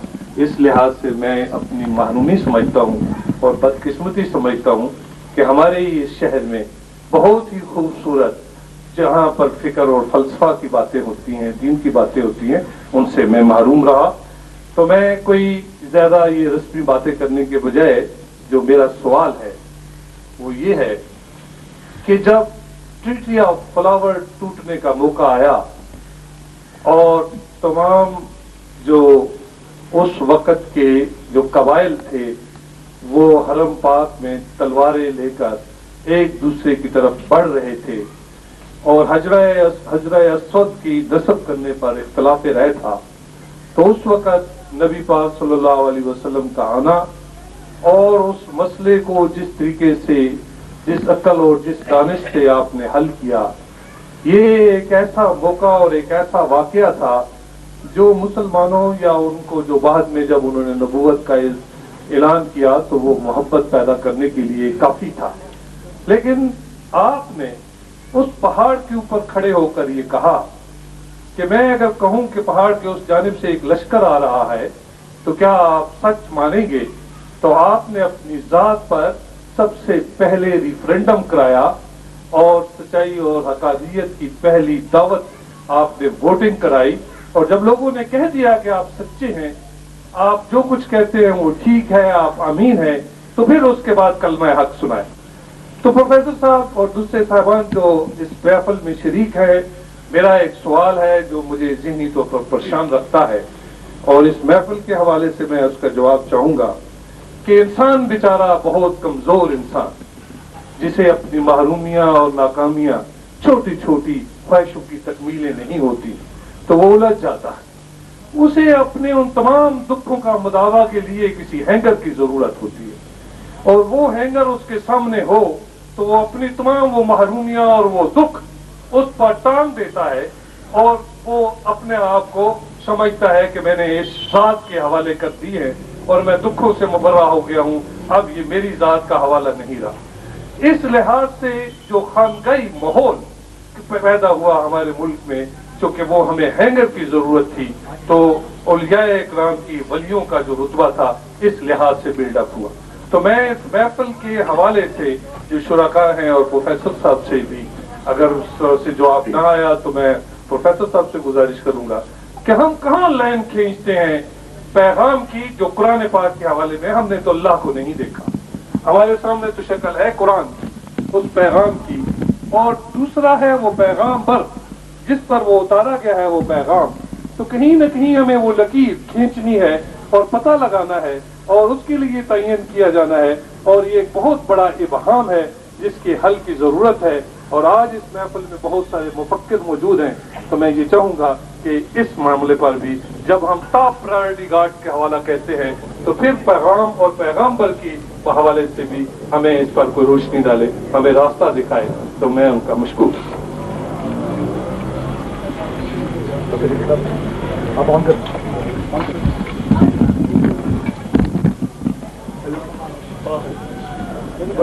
मेरा नाम ख्वाजा जलील है जी और मैं जेलम से आया हूँ। इससे पहले कि मैं अपना सवाल करूँ, मैं एक अर्ज करना चाहूँगा कि सवाल करते हुए हमें अपने अंदर बड़ी कड़ी निगाह रखनी होगी कि गुफ्तगू के दौरान हमारा सेल्फ इन्वॉल्व तो नहीं हो रहा। अगर हम ये कड़ी निगाह गुफ्तगू के दौरान रखेंगे तो मेरा ख्याल है कि हम नताइज तक आसानी से पहुँच सकेंगे। सवाल मेरा यह है कि आखिर इस तख्लीक का मकसद क्या था? अल्लाह ने ये पाखंड खड़ा क्यों किया? इंसान को बनाना क्यों जरूरी है? डॉक्टर साहब, मेरी तवक्को ये थी कि आप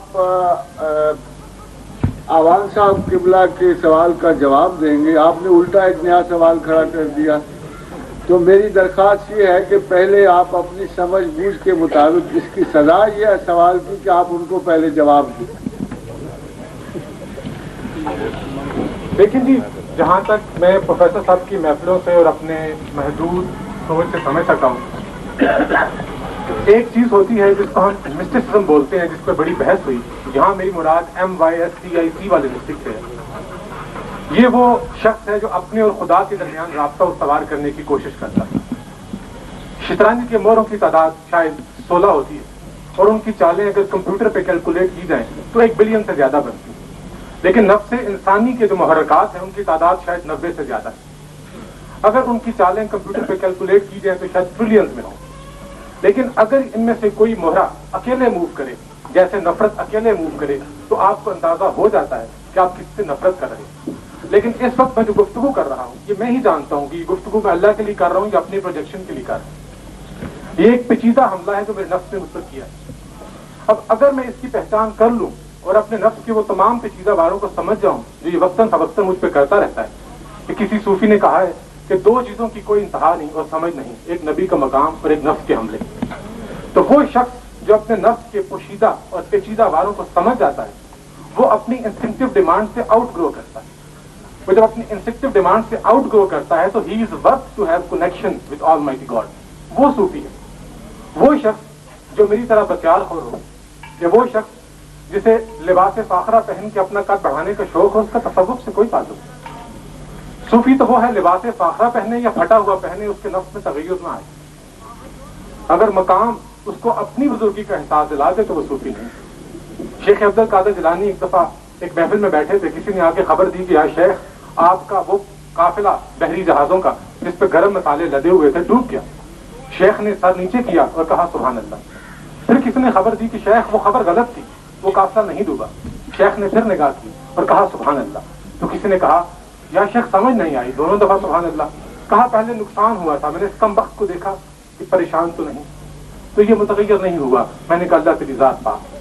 फिर जब खबर आई कि काफिला नहीं डूबा तो मैंने फिर निगाह की, कम वक्त खुश तो नहीं हुआ, तो इसमें तगय्युर नहीं आया, तो मैंने अल्लाह की तारीफ की कि उसका एहसान है, मुझे उसने इन बंदों से बचाया। तो इसी चीज ने शेख अब्दुल कादिर जिलानी को पीराने पीर बना दिया। बाकी आप समझ रखते हैं, पाखंड भी पहचाने जाते हैं, असली भी पहचाने जाते हैं।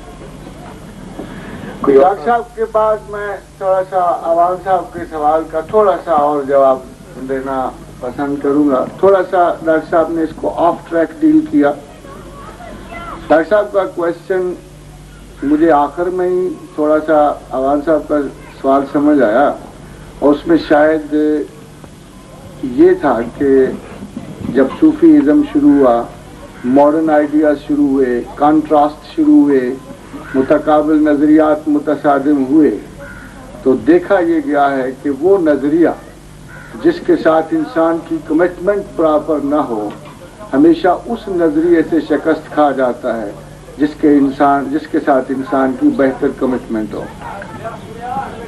सूफी का लफ्ज़ 2 मरतबा इस माने में इस्तेमाल हुआ है कि शायद ये जिंदगी से गुरेज है, शायद ये टूटे फूटे लोगों के दिलों का सहारा है, शायद एहसासे कमतरी का मुदावा है, या शायद एहसासे महरूमी का पुरतकल्लफ लबास है, मगर ऐसा नहीं है। मैं लफ्ज़ सूफी पर उतना ही मोतरज़ हूँ जितने आवान साहब हैं, मगर बदकिस्मती ये है कि जब हम लफ्ज़ सूफी पे गौर करते हैं तो अज़मानाए वस्ता की डिक्शनरी हमारे सामने होती है। हमारे सामने सिर्फ हाफिज़ शिराज है, सादी शिराज है, हमारे सामने वो तमाम मलामतियाँ हैं जो रक्स व सुरूद में सूफीज़म को ढूंढते हैं। मगर क्या हमें उस वक्त ये हदीस याद नहीं आ सकती कि जब जंग तबूक से रसूल अल्लाह सल्लल्लाहु अलैहि वसल्लम पलटे और थके मारे हुए मुसलमानों को खिताब किया तो कहा अब हम जहाद असगर से जहाद अकबर को पलटते। तो असहाब रसूल ने अर्ज की या रसूल अल्लाह, मैदान क़िताल में तलवारों के साथ खुदा की राह में खून बहाने से भी बड़ा कोई जहाद है? फरमाया हाँ, जहाद बिन नफ्स। सूफी कमजोर नहीं होता, वो बुज़दिल नहीं होता, वो एक वाहिद ऐसा शख्स है कि जो खारजी बहरान से तो लड़ता है ही, मगर वो अपने आप को मैं वरना हर लिबास में नंगे वजूद था, वो अपने वजूद की उरियानियत का मुतालिया करता है, वो अपने एहसास कमतरी का भी मुतालिया करता है, वो महरूमियों के सैलाब से भी गुजरता है, मगर अपने ही सेल्फ की आंखों में आंखें डालकर उसका नफी और उसका बुतलान करता है। वो खुदावंद करीम और उसके रसूल की अताअत में बढ़ता हूँ, ऐमाल सालिहा के साथ اور سب سے بڑھ کر ایک فکر مسلسل کے ساتھ اپنی ہر اندرونی کمزوری کا سامنا کرتے ہوئے وہ ہر روز مرتا ہے. اگر وہ ہر روز نہ مرتا تو وہ بڑا مجاہد نہیں ہو سکتا تھا. مجاہد ایک وقت اشتعال میں، جنگ میں، مبارزت میں تلوار سے بچنے کی بھی امید رکھتا ہے، مگر صوفی یہ امید نہیں رکھتا. اس کو پتا ہے کہ میں نے ہر حال میں، ہر رنگ میں اپنے آپ کو قتل کرنا ہے، کیونکہ یہ وہ نفس ہے جو ہوائے نفس ہے، جو ہمیشہ اور ہمیشہ کے لیے غلط فکری کو جائے گا. اس میں کوئی چیز میرا ساتھ نہیں دے گی، اس لیے کہ خداوند کریم کے قانون کے مطابق اس کو پتا ہے وَأَمَّا مَنْ خَافَ مَقَامَ رَبِّهِ وَنَهَى النَّفْسَ عَنِ الْهَوَىٰ. تو ہماری صوفی کی تعریف یہی ہے کہ جو جہاد اصغر سے جہاد اکبر کو بڑھتا ہے، جو دنیاوی جد و جہد میں بیلنس تخلیق کرنے کے بعد ایک باطنی جد و جہد میں مصروف ہو جاتا ہے قرآن کی اس آیت کے مطابق کہ خارجی گناہوں سے بھی بچو اور باطنی گناہوں سے بھی بچو. مسئلہ یہ ہے کہ باطنی گناہ اور یا خارجی گناہ، کیا اس میں کوئی ریگریشن نہیں ہو سکتی؟ کیا کسی صوفی کے دل میں ریگریشن نہیں ہو سکتی؟ کیا اس کے آگے بڑھتے ہوئے قدم پلٹ نہیں سکتے؟ کیا کہیں وہ شکست نہیں کھا سکتا؟ کیا اس کے دو بڑے حریف جن کی اللہ نے خود خبر دی ہے کہ شیطان تمہیں چھپ کے دیکھ لیتا ہے، تم اسے نہیں دیکھ سکتے، تو پھر اس کے بعد اس کے پاس بھی کوئی ایسا اثاثہ ہونا چاہیے کہ اپنے اس خفیہ دشمن، اس کے دونوں دشمن اس کے خفیہ دشمن ہیں، اس کا نفس بھی اور اس کا شیطان بھی، recurrence of thought in side بھی اور ایکسٹرنل تھاٹ بھی. اب ان دونوں کے درمیان توازن اور اعتدال عوان صاحب نے سوال کیا تھا، صرف اور صرف متابعت رسول میں ہے. افسوس کی بات یہ ہے کہ حدیث رسول پہ غور کرنے والے اور بہت سارے حدیث کو پڑھنے والے حدیث کے ظاہرہ معنوں پر اتنی سختی سے کاربند ہوتے ہیں کہ intention of the prophet is always last. اور یہی وہ وجہ ہے کہ جب بخاری نے سب سے پہلے یہ حدیث لائے وہ اپنے تاریخ میں، اور یہ ارشاد فرمایا کہ میں اعمال رسول نقل تو کر رہا ہوں، مگر جب تک تم نیات رسول تک نہیں پہنچو گے اس وقت تک تم کبھی بھی مراد کو نہیں پہنچیں گے. آپ نے رسول اللہ صلی اللہ علیہ وسلم پر ذرا ایک غور کی بات آپ کو بتا رہا ہوں کہ صحاح ستہ کا ایک ایک صفحہ پڑھ لیجئے، ایک ایک صفحہ. کہیں بھی یہ بڑے عجیب پیغمبر ہیں، کہیں بھی ایک حدیث اپنی ذات کی تعریف میں نہیں ہے، ایک حدیث بھی اپنی ذات کی تعریف میں نہیں ہے. وہ شخص کریم جس کو خدا خود رؤوف و رحیم کہتا ہے، وہ ایک لفظ بھی اپنی تعریف میں نہیں کہتا. اتنا strict to the point, to the text استاد میں نے آج تک زمین و آسمان میں نہیں دیکھا کہ جو صرف ایک سبق دینے آیا ہے اور وہ یہ ہے کہ خدا واحد ہے اور اس میں کسی کو شریک نہ لاؤ، مجھے بھی شریک نہ لاؤ. بلکہ جب سوال کیا گیا رسول اللہ صلی اللہ علیہ وسلم کہ جنت میں لوگ کیسے داخل کیے جائیں گے تو فرمایا اللہ کی رحمت کے ساتھ. ایک صحابی نے پوچھا یا رسول اللہ کیا آپ بھی؟ فرمایا ہاں میں بھی اللہ کی رحمت کے ساتھ داخل کیا جاؤں گا. یہ وہ شخص فرما رہے ہیں کہ جن کے بارے میں قرآن اور خود خدا یہ کہتا ہے وما ارسلناک الا رحمۃ للعالمین، یہ خود مجسم رحمت ہے. احتیاط رسول کا یہ عالم ہے کہ پوری احادیث میں اپنے اس خطاب کو بھی یوز نہیں کرتے اور ان کی نگاہ جو ہے پورے اسباق میں صرف ایک چیز پر ہے کہ ultimate priority should be God not me. اور آج ہم جب اللہ کی پرائیورٹی کی بات کرتے ہیں تو میں اپنی طرف سے نہیں کرتا بلکہ مطابعت رسول میں اللہ کے رسول کی کہی ہوئی بات کو جو انہوں نے ذہنی سطح پہ اجاگر کرنا چاہیے، جو پریکٹیکل سطح پہ اجاگر کرنا چاہیے، وہ یہی تھا کہ خدا کی صفات میں، اس کے معاملات میں کسی فرد و بشر کو اتنی اہمیت نہ دینا، مجھے بھی نہ دینا. اور تم توحید میں، اور شیخ جنید نے توحید کی تعریف کرتے ہوئے کہا کہ توحید یہ ہے کہ قدیم کو حادث سے علیحدہ کرنا ہے، separating the eternal from the accidental. یہ صوفی ہے. اگر سچ پوچھے तो बगैर रसूल अकरम सल्लल्लाहु अलैहि वसल्लम के ये इंटेलेक्चुअल कैपेसिटी पैदा ही नहीं हो सकती। और ये सूफीज़म वो नहीं है कि जिसको सादी शिराज ने प्रेजेंट किया या जिसको हाफिज शिराज ने प्रेजेंट किया। ये वो सूफीज़म है जिसके उस्तादों ने कभी अपने इल्म में फाल्टर नहीं किया।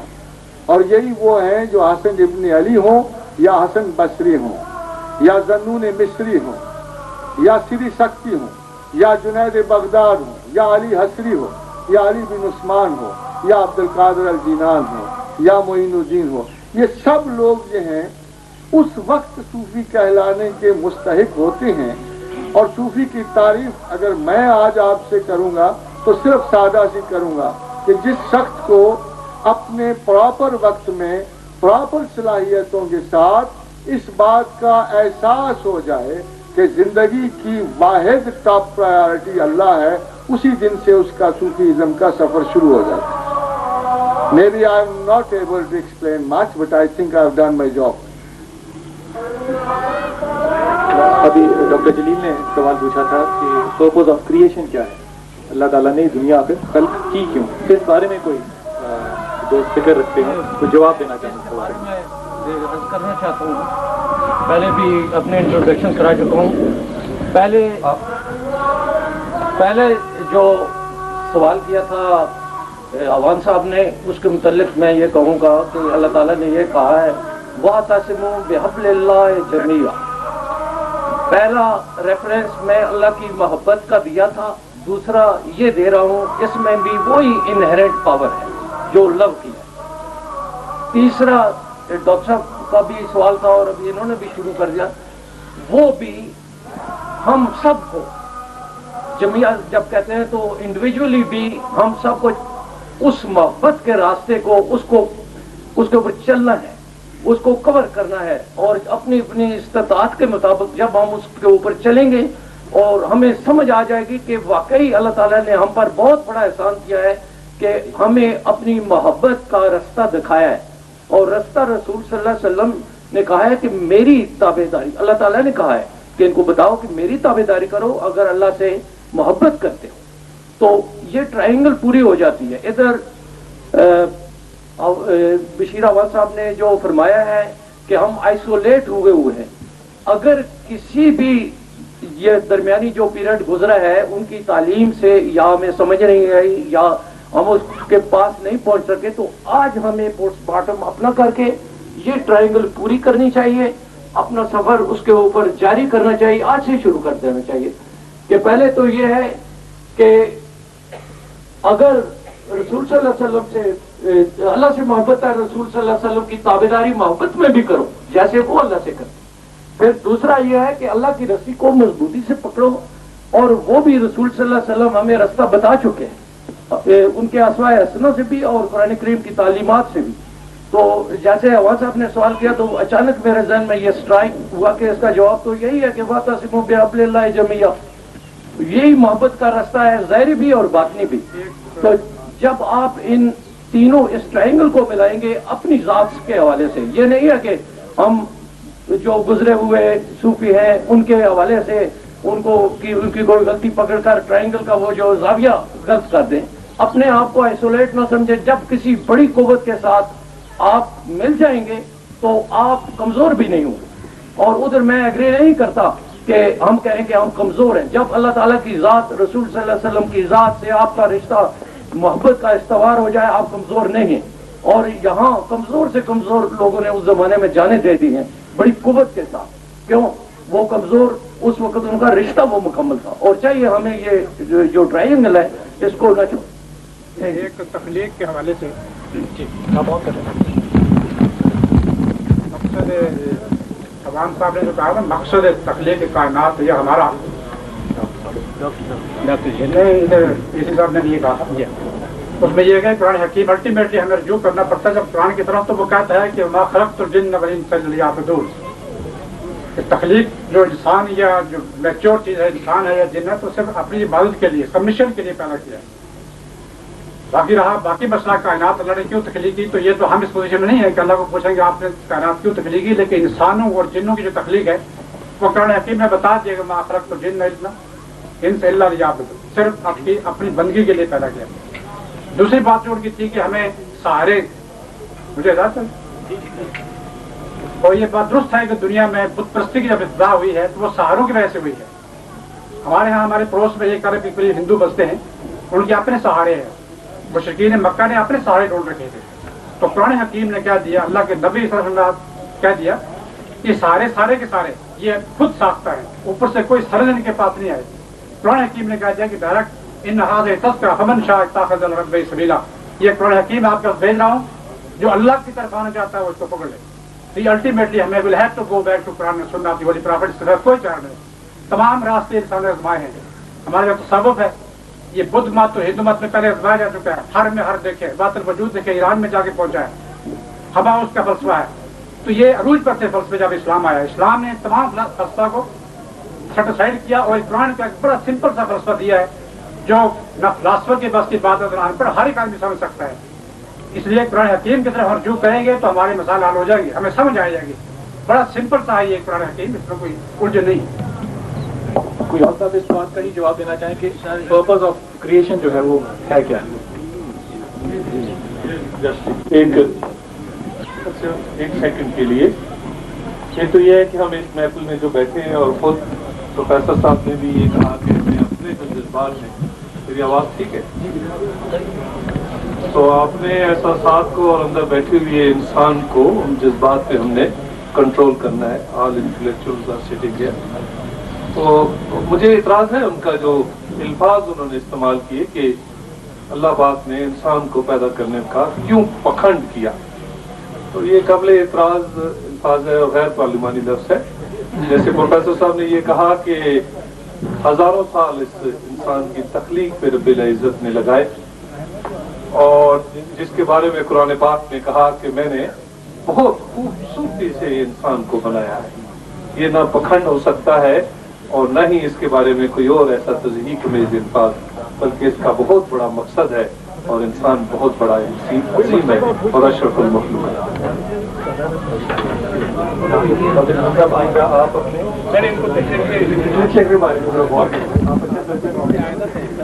आप इसके बारे में क्या कहोगे? देखिए, लफ्ज़ पाखंड मैंने हरगिज़ तस्दीकन इस्तेमाल नहीं किया, अगर किसी को तकलीफ पहुंची मैं माज़रत चाहता हूँ। अल्लाह का एहतराम मैं भी उतना ही करता हूँ जितना आप करते हैं, लेकिन अल्लाह ने मुझे काफ़ी इजहार किया आज़ादी दे रखा।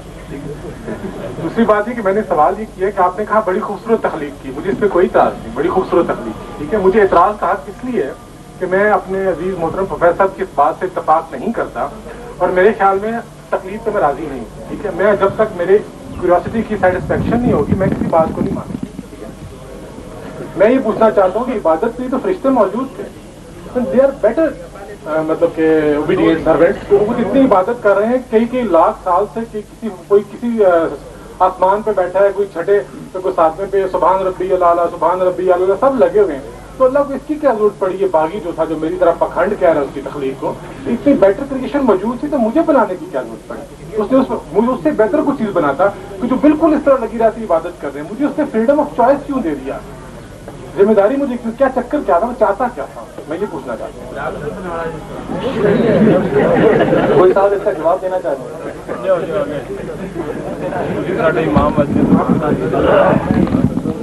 आप, क्योंकि आपकी महफल तो हमारी महफल में तो फर्क है, आप अंग्रेजी जानते हैं, हमें पंजाबी पे पूरा अमूल नहीं है।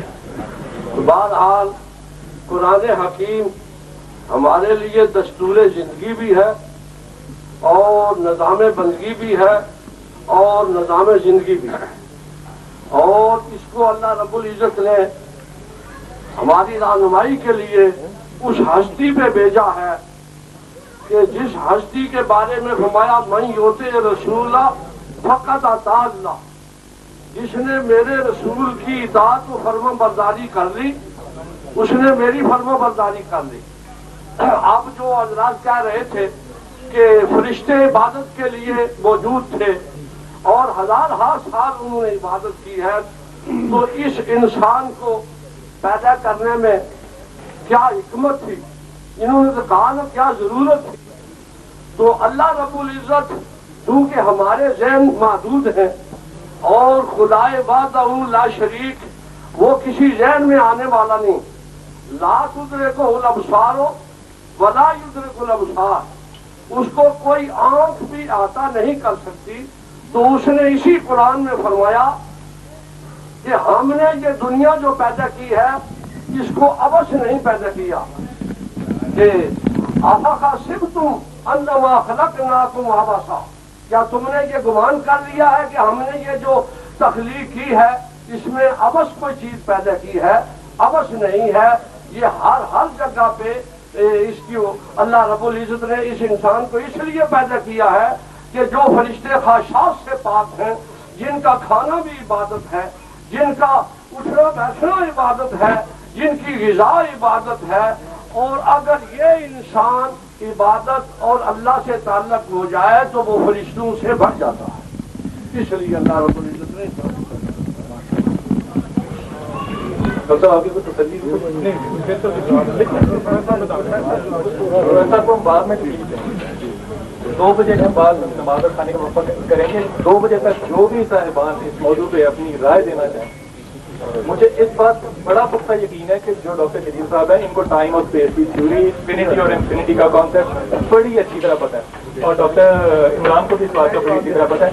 पॉइंट है मेरे ख्याल में भी ये सवाल पॉइंट है, जो साहिब इसका जवाब है सवाल को समझ के जवाब दें और point try want to answer your question कि खुदा ने क्यों पैदा किया। एक लम्हे के लिए फर्ज करने आपके, अगर आपको खुदा बना दिया जाए, अल्लाह ताला अपनी रहमत कर दे आपको खुदा बना दे, तो आप क्या करेंगे और सबसे पहला काम क्या करेंगे? ऐसे ही फ्लैश सा आता है ज़हन में कि the other day I was pondering कि मैं जी एक कायनात बनाऊंगा और उसमें कुछ चीजें क्रिएट कर दी जाएंगी बहुत बड़ी तादाद में। जिस तरह स्कूल टीचर है, बहुत सारे टीचर हैं, हज़रत साहब बैठे हैं, बहुत सारे उनके प्यूपल्स हैं। अब उनमें जो सिलेक्शन करते हैं, फिल्ट्रेशन का प्रोसेस है, मुझे तो यही समझ आती है कि एक ह्यूज पैमाने पे बस्ती बना दी जाए और उसमें से बस फिर चीजों को कुछ एक बार में ले लिया जाए। वो नफ्से मुतमइन्ना या जो दर्द मतलब पॉइस सोल, उनकी एक सिलेक्शन है। कराना क्या है वो हमें बाद में पता चलेगा, अभी ये बता नहीं सकता, हम काले पड़ जाएंगे, लेकिन उन्हें सिलेक्शन करनी है हमारी बस। उसमें नहीं हुआ जवाब को एक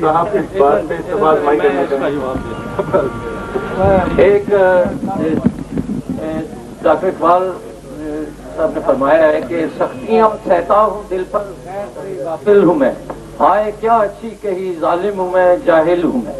तो जिस वक्त अल्लाह ताला ने अपनी इमानत पेश करने की तमाम कायनात को पेश किया तो इंसान ने कहा कि मुझे कबूल है, और पहाड़ों ने भी कहा रेजा रेजा हो जाएंगे, हर चीज से इनकार किया।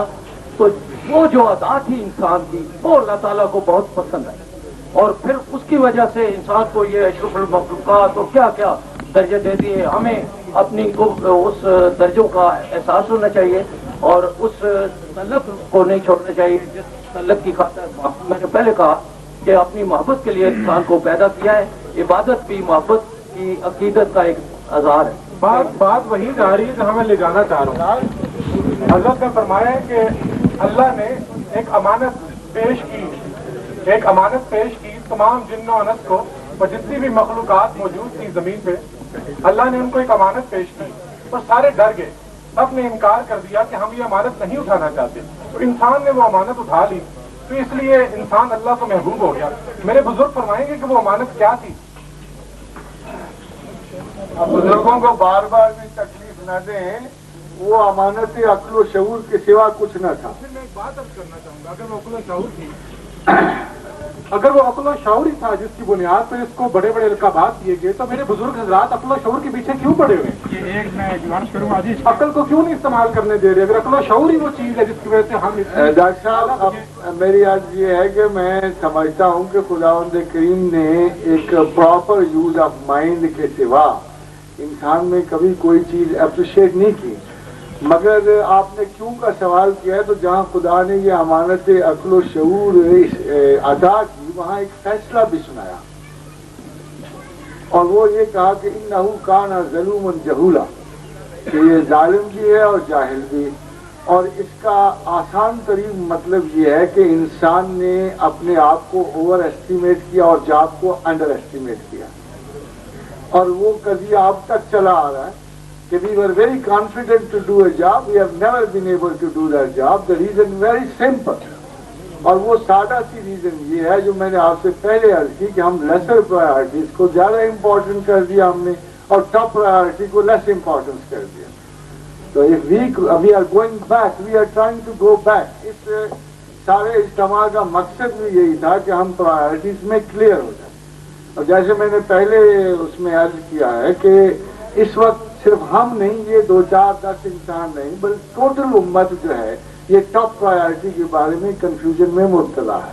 They don't know whom they are worshipping and what they are worshipping. खुदा हमारे लिए खुदा की बजाय एक टेबू हो गया है, एक सिंबल हो गया, असातीरुल अव्वलीन में से एक दास्तान हो गया.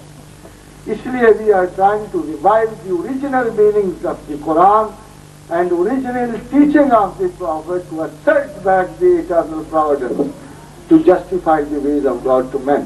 बाकी अभी इमरान साहब ने एक सवाल किया था, मैं उसका मुख्तसर जुमले में जवाब दूंगा कि when you ask the purpose of the Creator, you must remember one thing, कि no creation has ever been able to question the Creator.